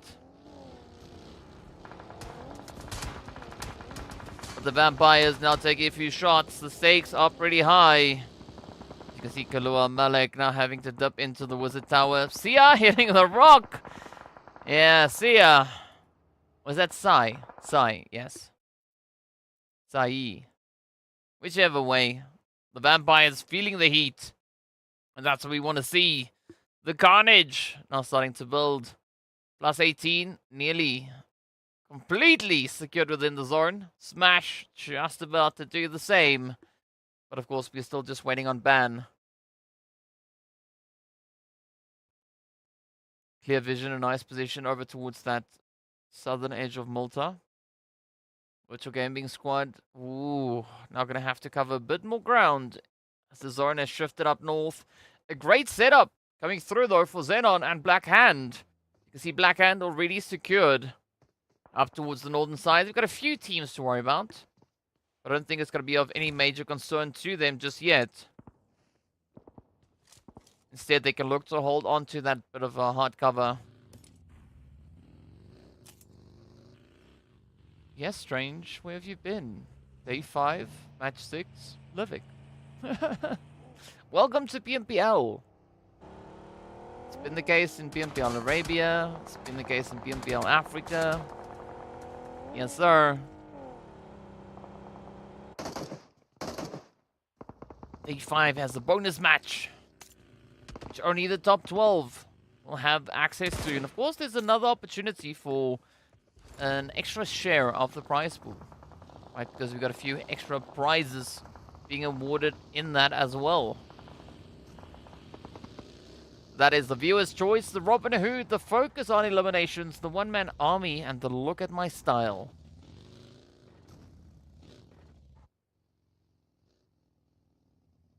About to get sweaty. Yes, Goated! We love it! 15 teams. Ashir, unfortunately, I didn't. I would lie if I said yes. But just imagine I did. Just imagine I did, right? Pretend. I've never finished a day since last split. I either get busy or I fall asleep. So Strange, well, you're gonna have to focus today. Because this will be a first for you. You're gonna go where you've never gone before. Match number 6, Livik. Getting straight into the action. In the meanwhile, there's gonna be Van Kid now trying to find a bit of a hit over on towards Malik. But unfortunately, the hit is not gonna work out for them just yet. Ooh, Vampires are gonna be feeling the heat. They are in the shadows, so this could be a good play. Come on, Vampires. Come on, Vampires. Oh, never mind. Clear vision. Right, they can see through the shadows. That's why they're doing this. And now it's down to Malik. The Vampires, they've not yet found any eliminations this match. Vampires definitely being the team that has had the hardest time on this match. 4 Mongolian Giants qualified for the Global Championship. Nice. Nice. Not so nice for 77k, as they are now down to 1. It's going to be Morteza. Trying to keep it all together. Yeah.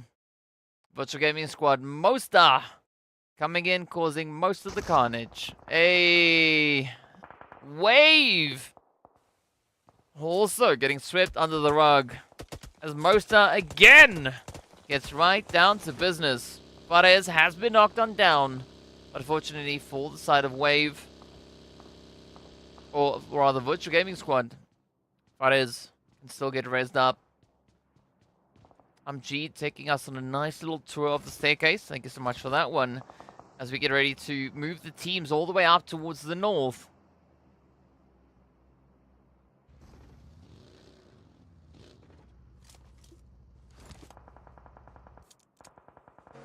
Superpower just establishing their presence on the edge of zone. Meanwhile, Smash up ahead of them. Again, a little bit of an exposed position.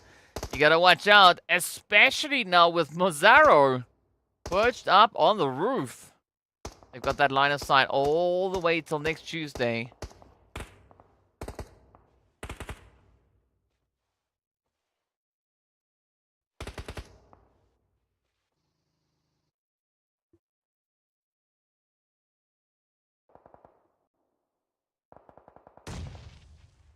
Alright, so plus 18 and Jack Digger. This could be quite a favorable play now for Jack Digger, as a plus 18 will have to work through them to get themselves secured. Meanwhile, we do say goodbye to Malik and the rest of the Vampires.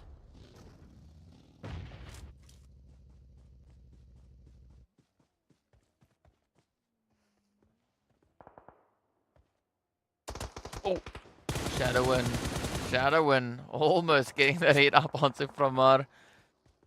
This is an interesting one, even the canted sight. So switching between a red dot and a hollow sight. That is quite an interesting one.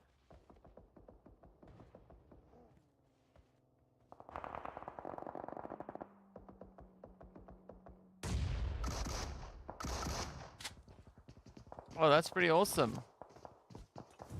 Easton saying, hand please survive. Well, Hulk, not exactly part of that team, but Hulk, ooh. Could still potentially maybe survive this one. Perks getting lit on fire. Ah, that is one of the perks of sending out a molly.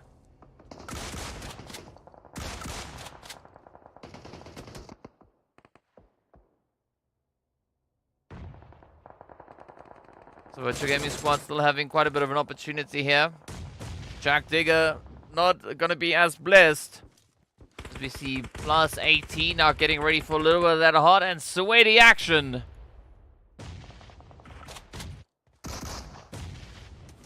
Ashir, maybe you should push the caps lock button as well. You're shouting a little bit. Only I am allowed to shout right now. As you can see, I'm Jade Getting taken on down +18, dealing with business. As we do say goodbye to Virtual Gaming Squad and Clear Vision. Both teams going to be dropping, both getting shipped out of here with 8 and 6 eliminations, respectively. XENON now going to be looking to apply quite a bit of pressure here onto the side of +18. Miramar could also be finding themselves in a bit of a tough situation here. Ooh, alright. So Miramar, Danzo have been able to gain a bit of ground.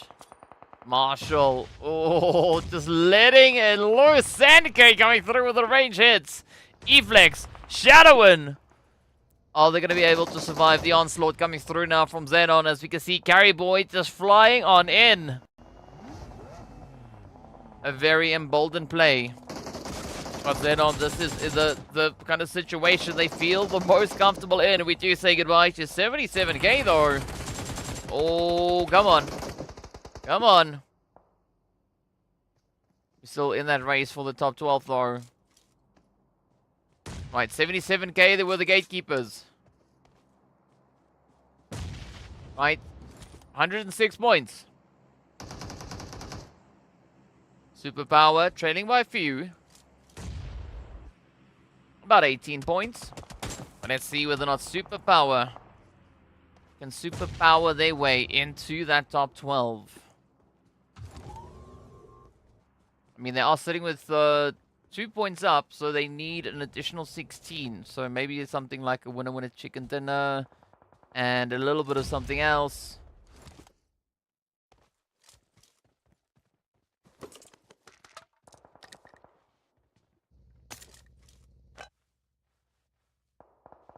What's the Shadowin?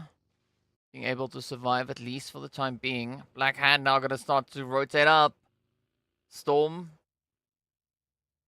Firing off a bit of a flare there, as you can see Koa now just rushing on in. Mozaro following through. Oh! Oh man, that was exciting. Mozaro managing to land that shoddy hit just before Koa threw the vehicle in. See again, Black Hand throwing vehicles. Now changing it up from buggies. And instead using supercars. But I'm not going to say no to that. It is exciting regardless. RUKH now getting right down to business here with Arab Golden. Ooh. Unab running straight over Keme. Of course, then paying the price for that. Koa getting dropped. Arab Golden. Ooh, trying to keep themselves at bay, but we do say goodbye to Superpower. Black Hand, they've got 2 knocks, but they've not lost a single player.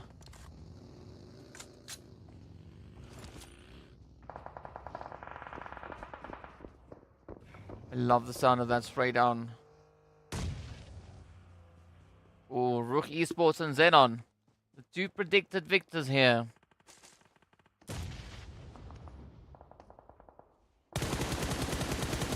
XENON now going to be feeling a little bit of that heat come through from RUKH. Hemo. We're looking to make a little bit of magic happen here. Shadowin still alive, holding strong. Ooh! Hey, look at that! A double knock and a near instant elimination coming through from Shadowin. Wow! Alright, okay. Shadowin are going to try and run away. Right, they've already found 2 of XENON. They're like, nah, not yet. Now they start to circle around. In the meanwhile, we do say goodbye to Greedy. Black Hand still alive. All 4 players back on their feet. Sitting with a lovely 6 eliminations now. RUKH sitting with 3. Castle Black yet to find a few. But they also have a full squad. Arab Golden with 1. XENON sitting with 8 eliminations. Jack Digger. Also not yet found any. But now Arab Golden will be looking to find even more. Rami gonna be looking to drive it in all the way through. Oh! Come on, will we see that final play? Hazem now instead going to be looking to make a bit of a run here. Eugene and Rami getting pressured up at the edge of the door. Hazem trying to jump over that buggy, but down they go. Oh, Arab Golden out, but absolute carnage now ensuing here. Castle Black going to be looking to pressure the living heck out of RUKH here. As RUKH now went from 3 elims up to 8. In the blink of an eye. Down goes Joker, and that is the end of the road for Castle Black.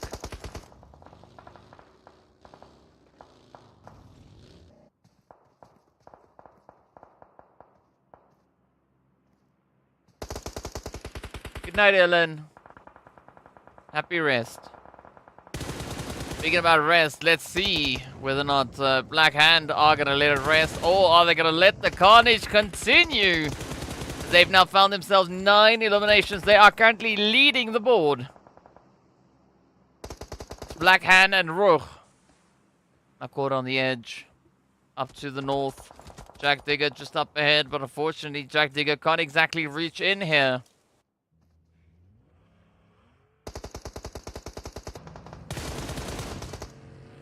Beautiful plays coming through from either end. Oh, down goes Storm though. Oh, beautiful nade onto Mazzaro. Go one now. Repeating that hit, Mazzaro is down, and that is RUKH Esports taking down the entirety of Black Hand in a matter of mere moments. Now, RUKH Esports turning their attention, they focus over onto Jack Digger. They found the opener onto Danzor, and now it's going to be up to Miramar. But up comes the sprays, nowhere left to hide. Senke going to be closing that one up. And it is XENON and RUKH Esports to fight for that winner chicken dinner. 13 elims already up for RUKH Esports, 9 going to the side of XENON. A 4v2.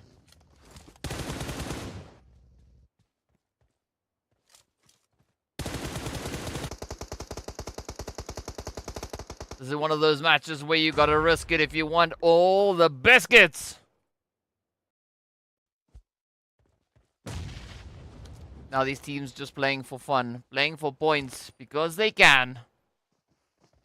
Both already secured within the top 12. So both these teams are gonna be stepping into Livik. Senke now goes down. But RUKH Esports, they've got their eyes on the prize. They want to try and climb to the top of the leaderboard. Oh. Well, if they play like this, they could very well climb to the top of the leaderboard. A very, very beautiful textbook finish coming through right out of the RUKH Esports handbook. As they stepped it up and locked it in and got that winner chicken dinner again. Beautiful play.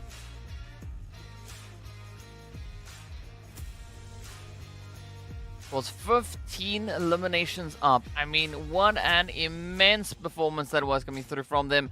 That puts RUKH Esports now up on 41 points for the day.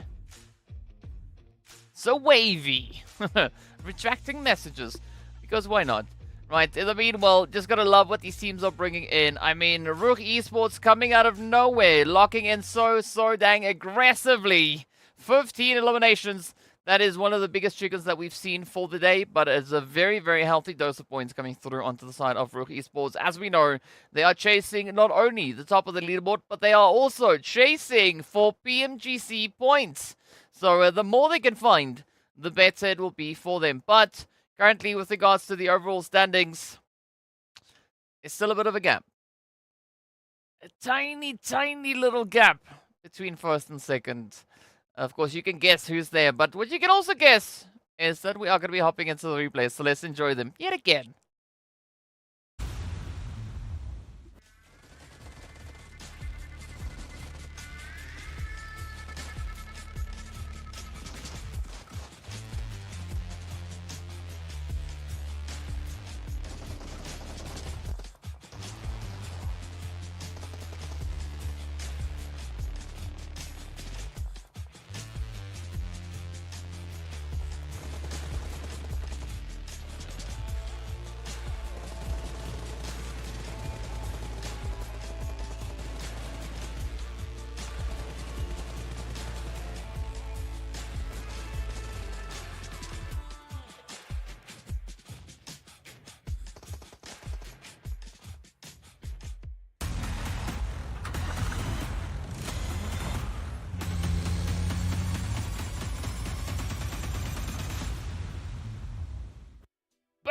We're back. We're back. We're getting ready to see exactly what that last match of the day is going to be bringing in, of course. Well, first up, we got to take a look at the results because we need to find out who our top 12 teams are. Who are going to be those 12 teams to step over into Livik?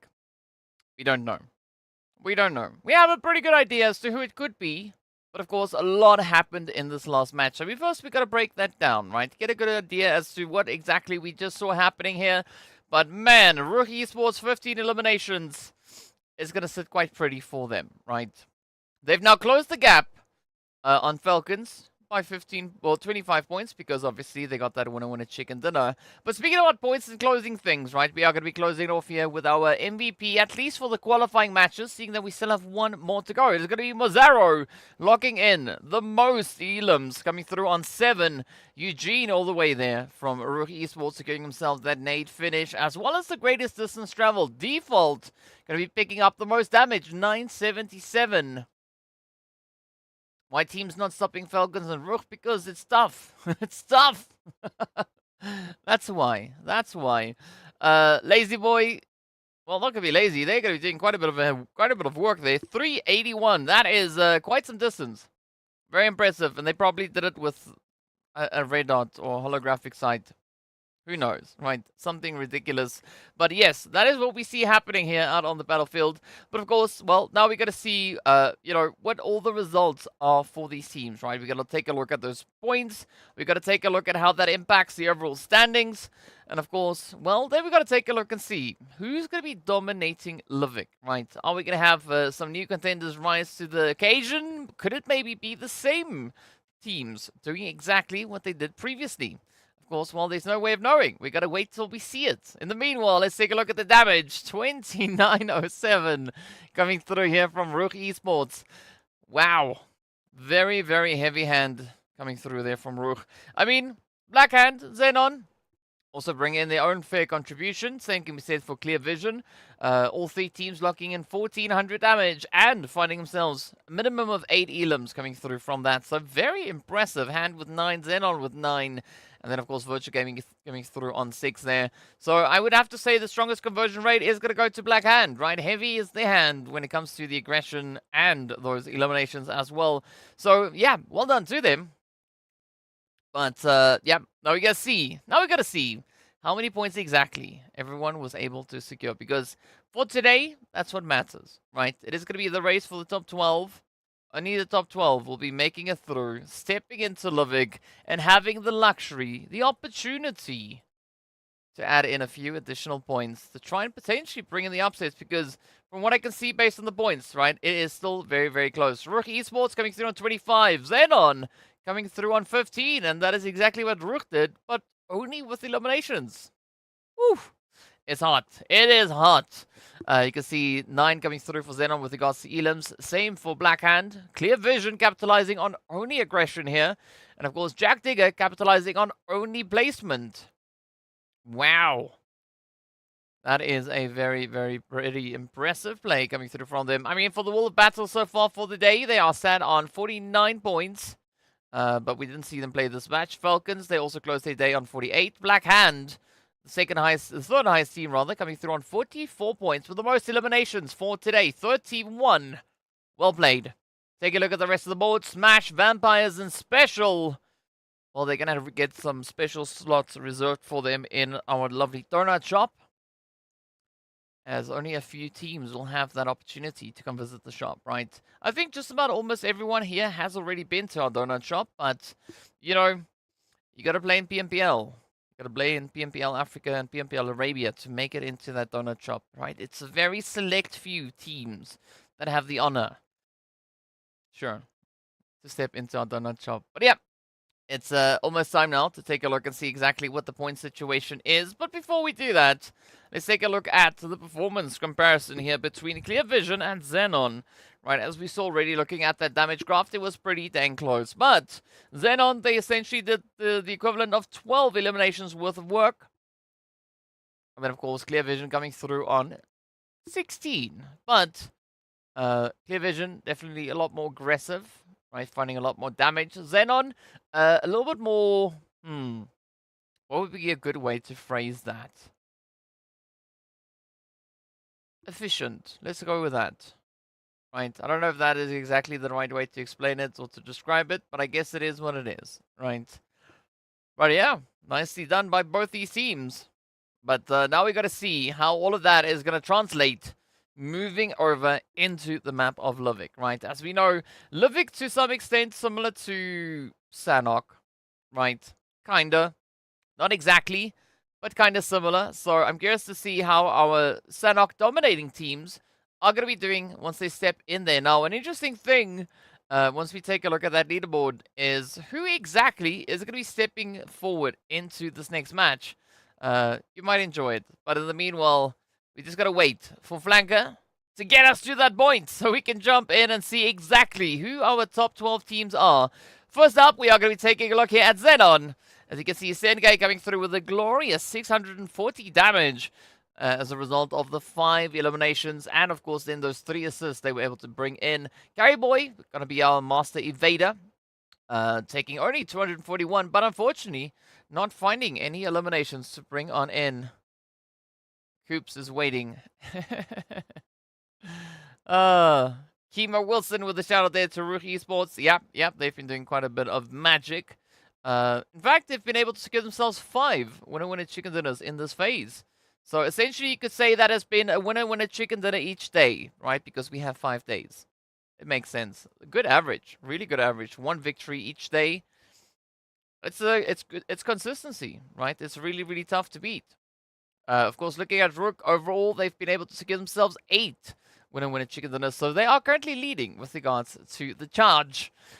Second to them is going to be FALCONS with 7 winner chicken dinners. But speaking about RUKH Esports, here we go. Let's take a look at them. Default coming through in a glorious 933. Porsche taking the least amount of damage, but a very fair trade then between Rami and Default.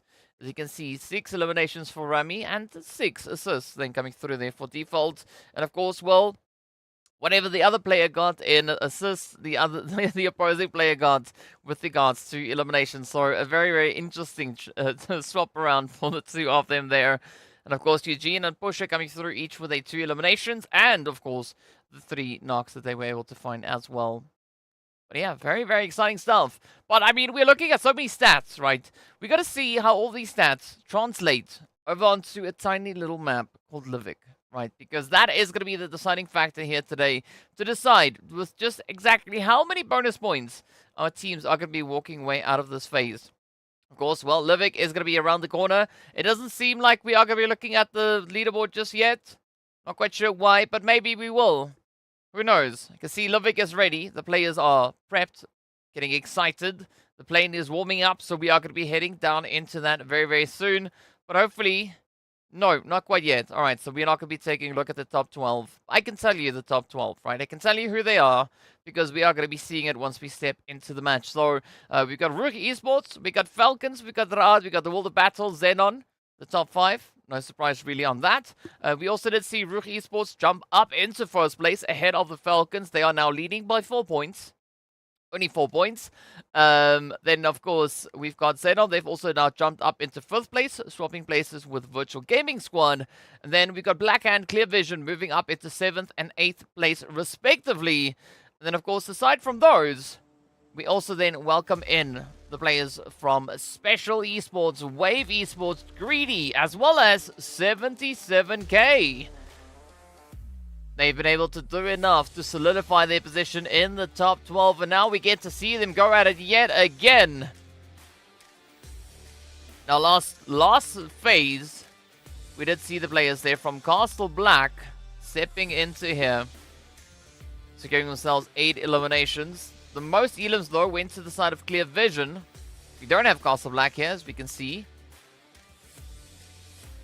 But a few new arrivals. Well, 1 new team. Right, and that is going to be 77K. So this is their first time stepping into this match. Their first time hitting the top 12. So pretty exciting for 77K. But let's see where they are going to be closing their day. Are they going to be able to lock in even more points? Well, we don't know just yet, but we are going to be finding out very, very soon. Now let's wait to see what that zone is going to be bringing in. Again, similar to Sanhok, flight path doesn't really matter all too much here. As you can see, the teams having access to essentially the entire map.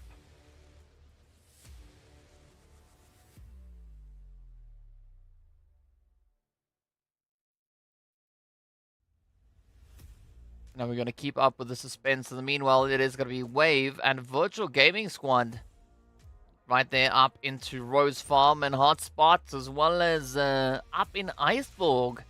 Right, caught in that lovely trifecta. Ooh, there's the zone. Alright, alright. The Black Hand. They are going to be just over onto... well, the big lovely positions to hold on to. I mean, they've got a lot of, you know, compounds and such to utilize. Let's see whether or not Rubenstein's going to work out. In the meanwhile, Virtual Gaming Squad, Wave, getting ready for a bit of aggression, a bit of action.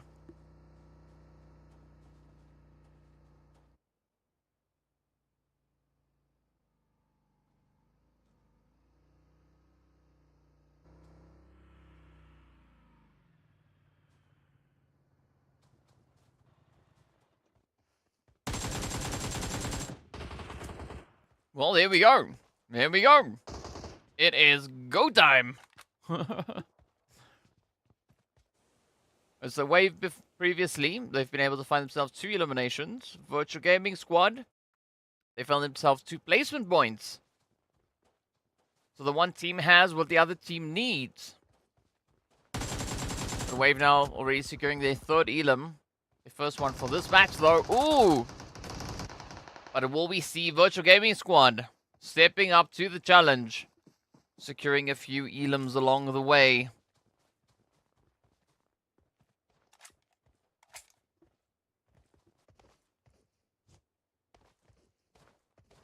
They definitely are going to need those points.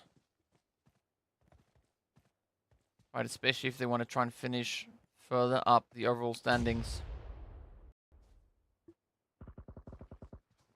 Wave currently in 10th place. Virtual Gaming Squad, though, they are secured up in 6th. So this is going to be important for Wave. Oh, Strange, you've made it. Welcome in. Match number 6, right? You haven't been here. You haven't been here in a minute. Well, let's see if Rex gets it. Oh, no. The only thing Rex gets is a spray to the face. But is still maybe back quite a bit of a punch as they now take the aim over onto Gaddafi. Yes, sir! And there we have it. Virtual Gaming Squad picking up their first 4 eliminations. Greedy now going to be feeling a little bit of that heat comes through as well.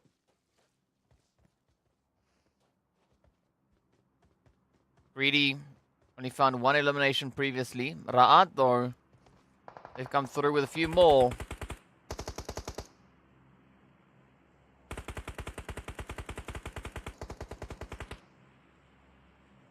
Ra'at, they found themselves 1 elim. But this is looking pretty good for Greedy. 3 elims versus the 1 they had the last time they were here.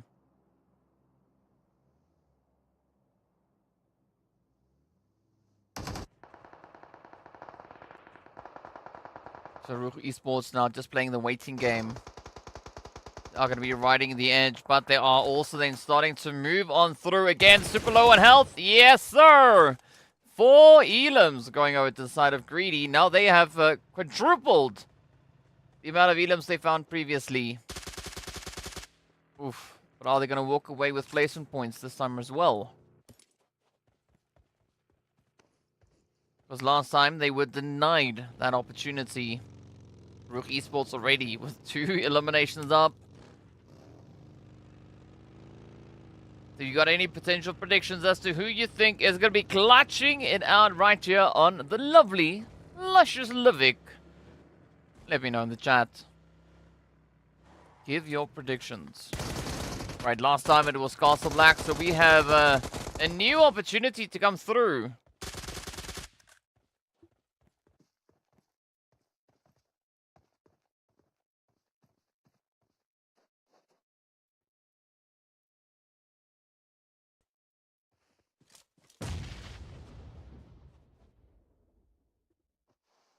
Hemo now just going to be awaiting the rush here from RUKH Esports. Oh, nice! Finds Rummy.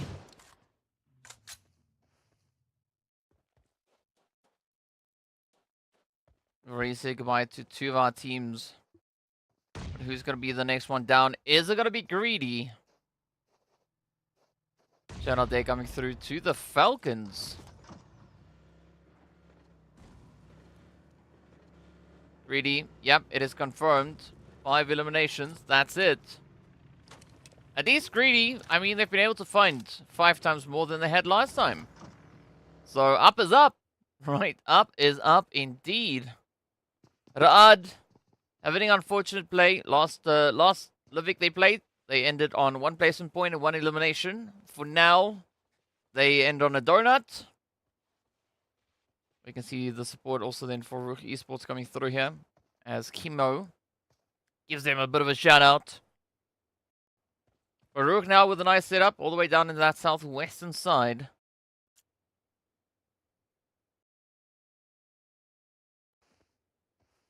Ooh, Morteza. You gotta be careful here. YC definitely not spotting out Morteza just yet.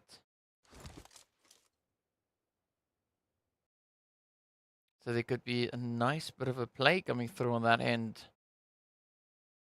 Meanwhile, XENON just working their way through the compounds. Falcons going to be working their way down south.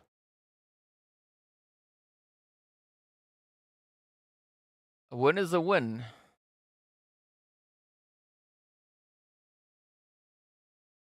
Like they say, whether you win by an inch or a mile,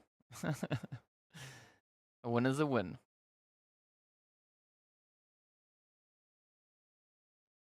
The Black Hand, they're going to be keeping it nice and quiet as they now find themselves over on towards the southwestern side. The Falcons are going to be receiving a little bit of that spray. As RUKH Esports, they spotted them out. Beautiful play onto 77k. Oh, G-Brute.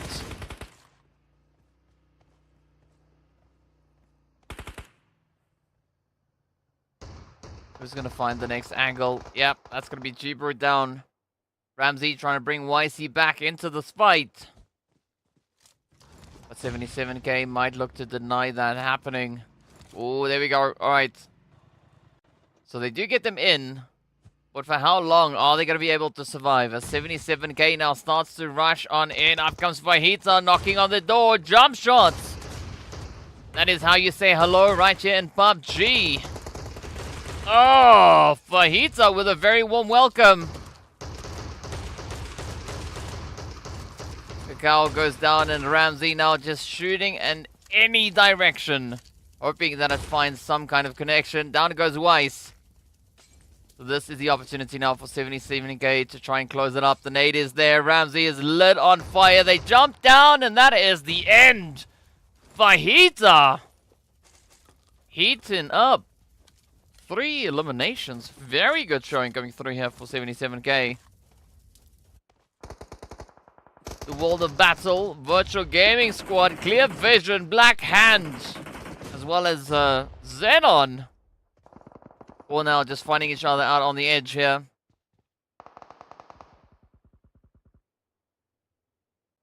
Keme has found Van Kid. I see Chrono also just trying to survive. So 5 out of our remaining 8 teams bumping into each other.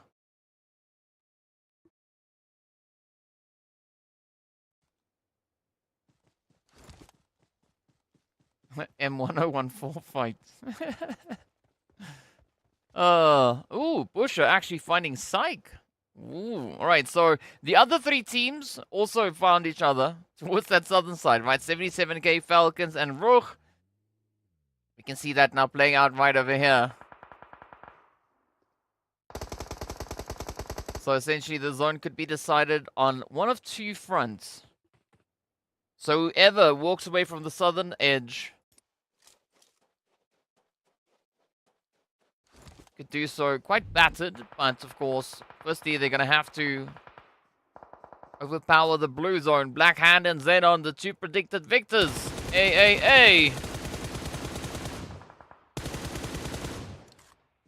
RUKH Esports now locking in the spray downs. Morteza patiently waiting in the wing. You see Black Hand also now just capitalizing on a few of the sprays. They've now rotated out of mid-sign. Pulled all the way up into the rest of the teams. I mean, they're not going to let an opportunity pass them by. In the meanwhile, just on the edge here of power plant, we do find ourselves in an interesting setup.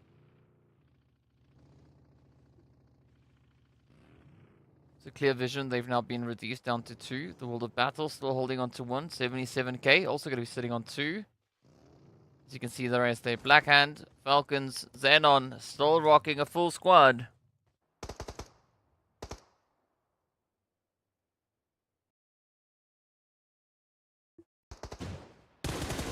Oh, okay. Easy boy trying to do a little bit of cleanup. Krona now playing hide and seek.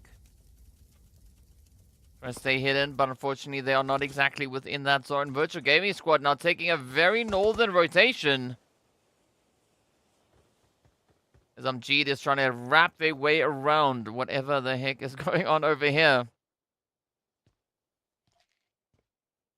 So Virtual Gaming Squad essentially just repositioning over towards the western side. They've taken that rotation all the way up to the blue and then back down. So making a very wide play.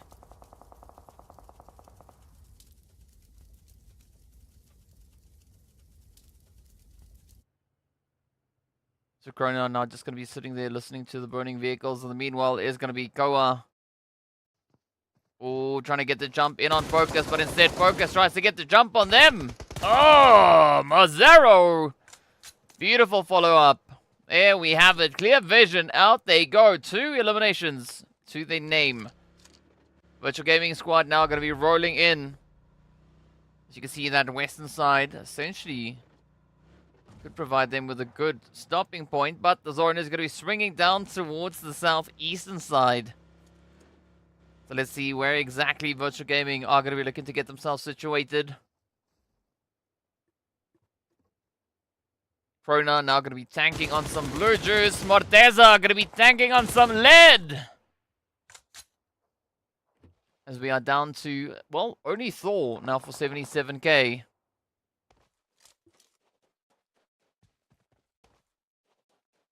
Bow, bow. Kratos.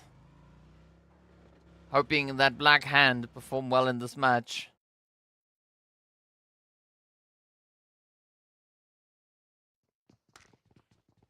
Alright, so Lazy Boy has been found. As RUKH Esports have also rotated up from that southern edge. Opting a little bit more to the east. Falcons, they've gone over towards the west.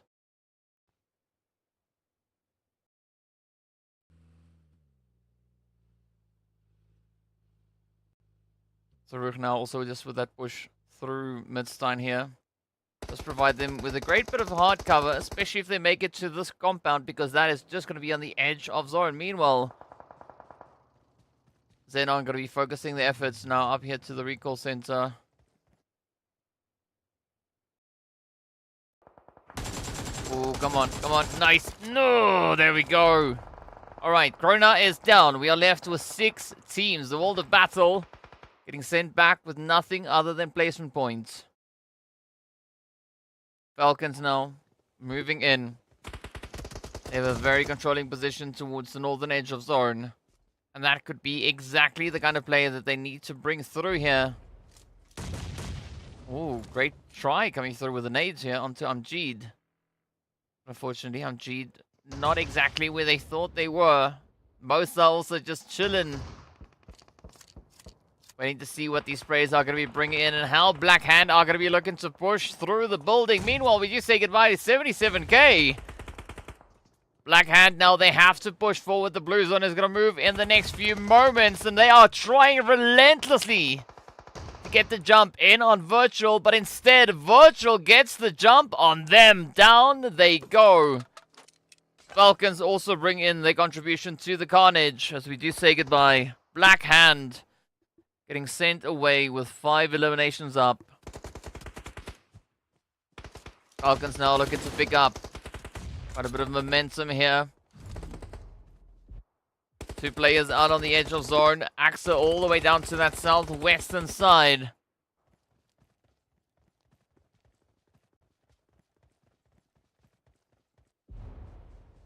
Hey, what's up, Yoshi?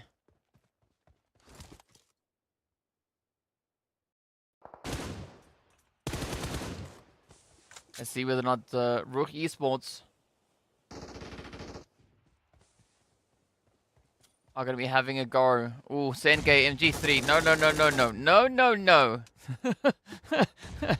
That's what RUKH Esports is saying. They heard that MG3 opening up and they're like, no thanks. We're just going to go to another spot. Oh, there we have it. Senkei, though, will not have the opportunity to use that MG3. Oh, well, of course, I mean, they could still get raised up.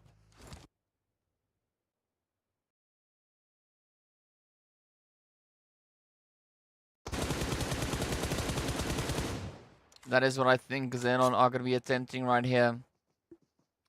They want to have that MG3 move into the late phase. Falcons now going to be looking to stop them.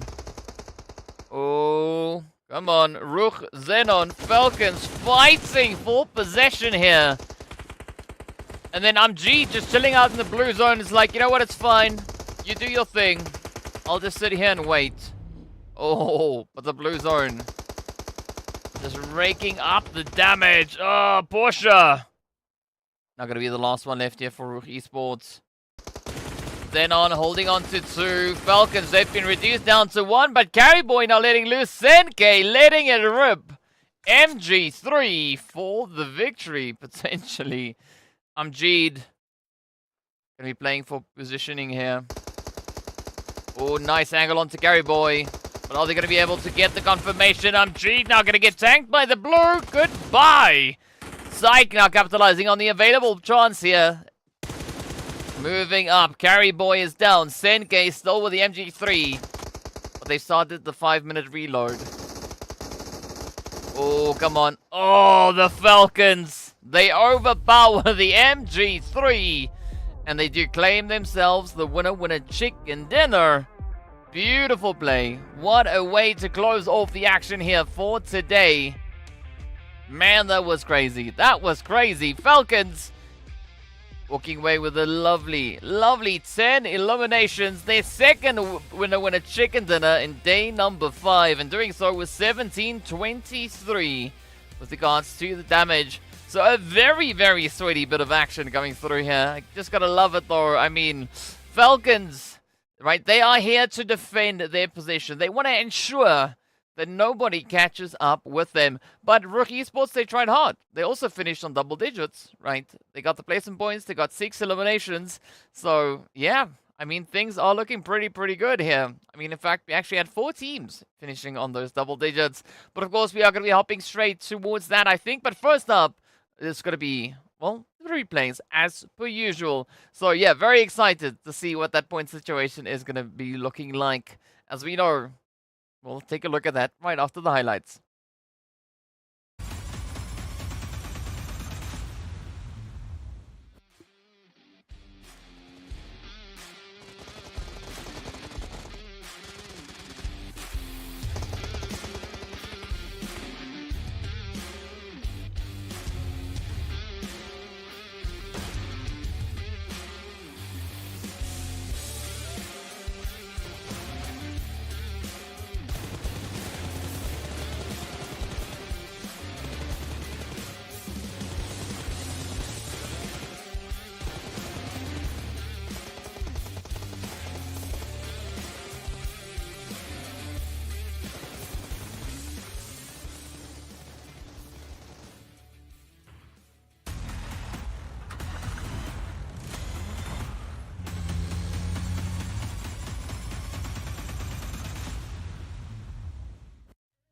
Well, there we go. There we go. Right, some pretty exciting replays coming through from our teams. But now comes the big part, right? We got to take a look and see who our top performers were. We got to take a look and see how much damage they were able to find potentially, as well as taking a look and see what exactly the leaderboard situation is. Of course, that is going to be the big question, and whether or not we are going to be having the opportunity to see that, well, we'll find out soon enough. But yeah, very, very amazing play coming through from the Falcons. I mean, they closed off their day on 40 eliminations. Well, we are going to jump straight into the overall standings instead, right? Why waste time? It is going to be the Falcons climbing to the top with that last match, finding themselves 6 points ahead of RUKH Esports. But RUKH, though, sitting on 5 winner chicken dinners, looking pretty hot and spicy indeed. 88 placement points that they've been able to secure so far. Falcons coming through on 136 eliminations. A tremendous amount of carnage that they've been able to find. And of course, well, just based on the eliminations, that would award them 7th or 8th place. So pretty impressive. Of course, taking a look at the board here, we see that 9th to 16th position. And this is where we do find a little bit of a drop-off, right? As we see the teams coming close, but unfortunately not getting quite close enough, right? So Superpower smashed just on the outside of that top 12. And unfortunately for Mo, they are going to be walking away with only 34 points for this phase. It is unfortunate, but it is what it is at the end of the day. But yeah, it's also then going to be the distribution of bonus points coming through. As we know, that is also what happens, as the teams will get the bonus points based on where they find themselves right now. So Mo Esports going to get 1 bonus point. And then, of course, Falcons White, they are going to be getting 20 bonus points. So you can just add all of those up. Everything in between works the way it works. And, well, with regards to bonus points, Falcons now sitting on 40. We got the players from RUKH Esports sitting on 38 as a result. We've got Virtual Gaming Squad sitting on 32. We've got the players from Clear Vision on 31. We've got 30 points going over to Black Hand. We've got RUKH and XENON sitting on 29 each. So, you know, it's quite exciting looking at what these teams have been doing so far. But of course, as we know, that is also then going to be bringing us to the end of our action here for today. Right, phase number 2, done and dusted. Remember, as I said, we are going to be taking a week break, right? So, not this Tuesday that's coming in 2 days' time, only the next Tuesday. That is when we are going to be back with phase 3 to see exactly what these teams are going to be bringing in. It gives them an opportunity to do a bit of VOD reviewing, right? To ensure that they've got everything on track to move into that final stretch, to ensure that they will be making it through into the finals. Because as we know, after this, it's going to be MEA Championship, and then after that, it's going to be the PMGC. So there's quite a lot of preparation that these teams need to do to ensure that they are locked and loaded and ready to go. But of course, we look forward to seeing you all back again as we continue with the action on phase 3 in a few days' time. So until then, stay fresh, stay frosty, stay safe, and we'll see you all back again soon. Bye for now.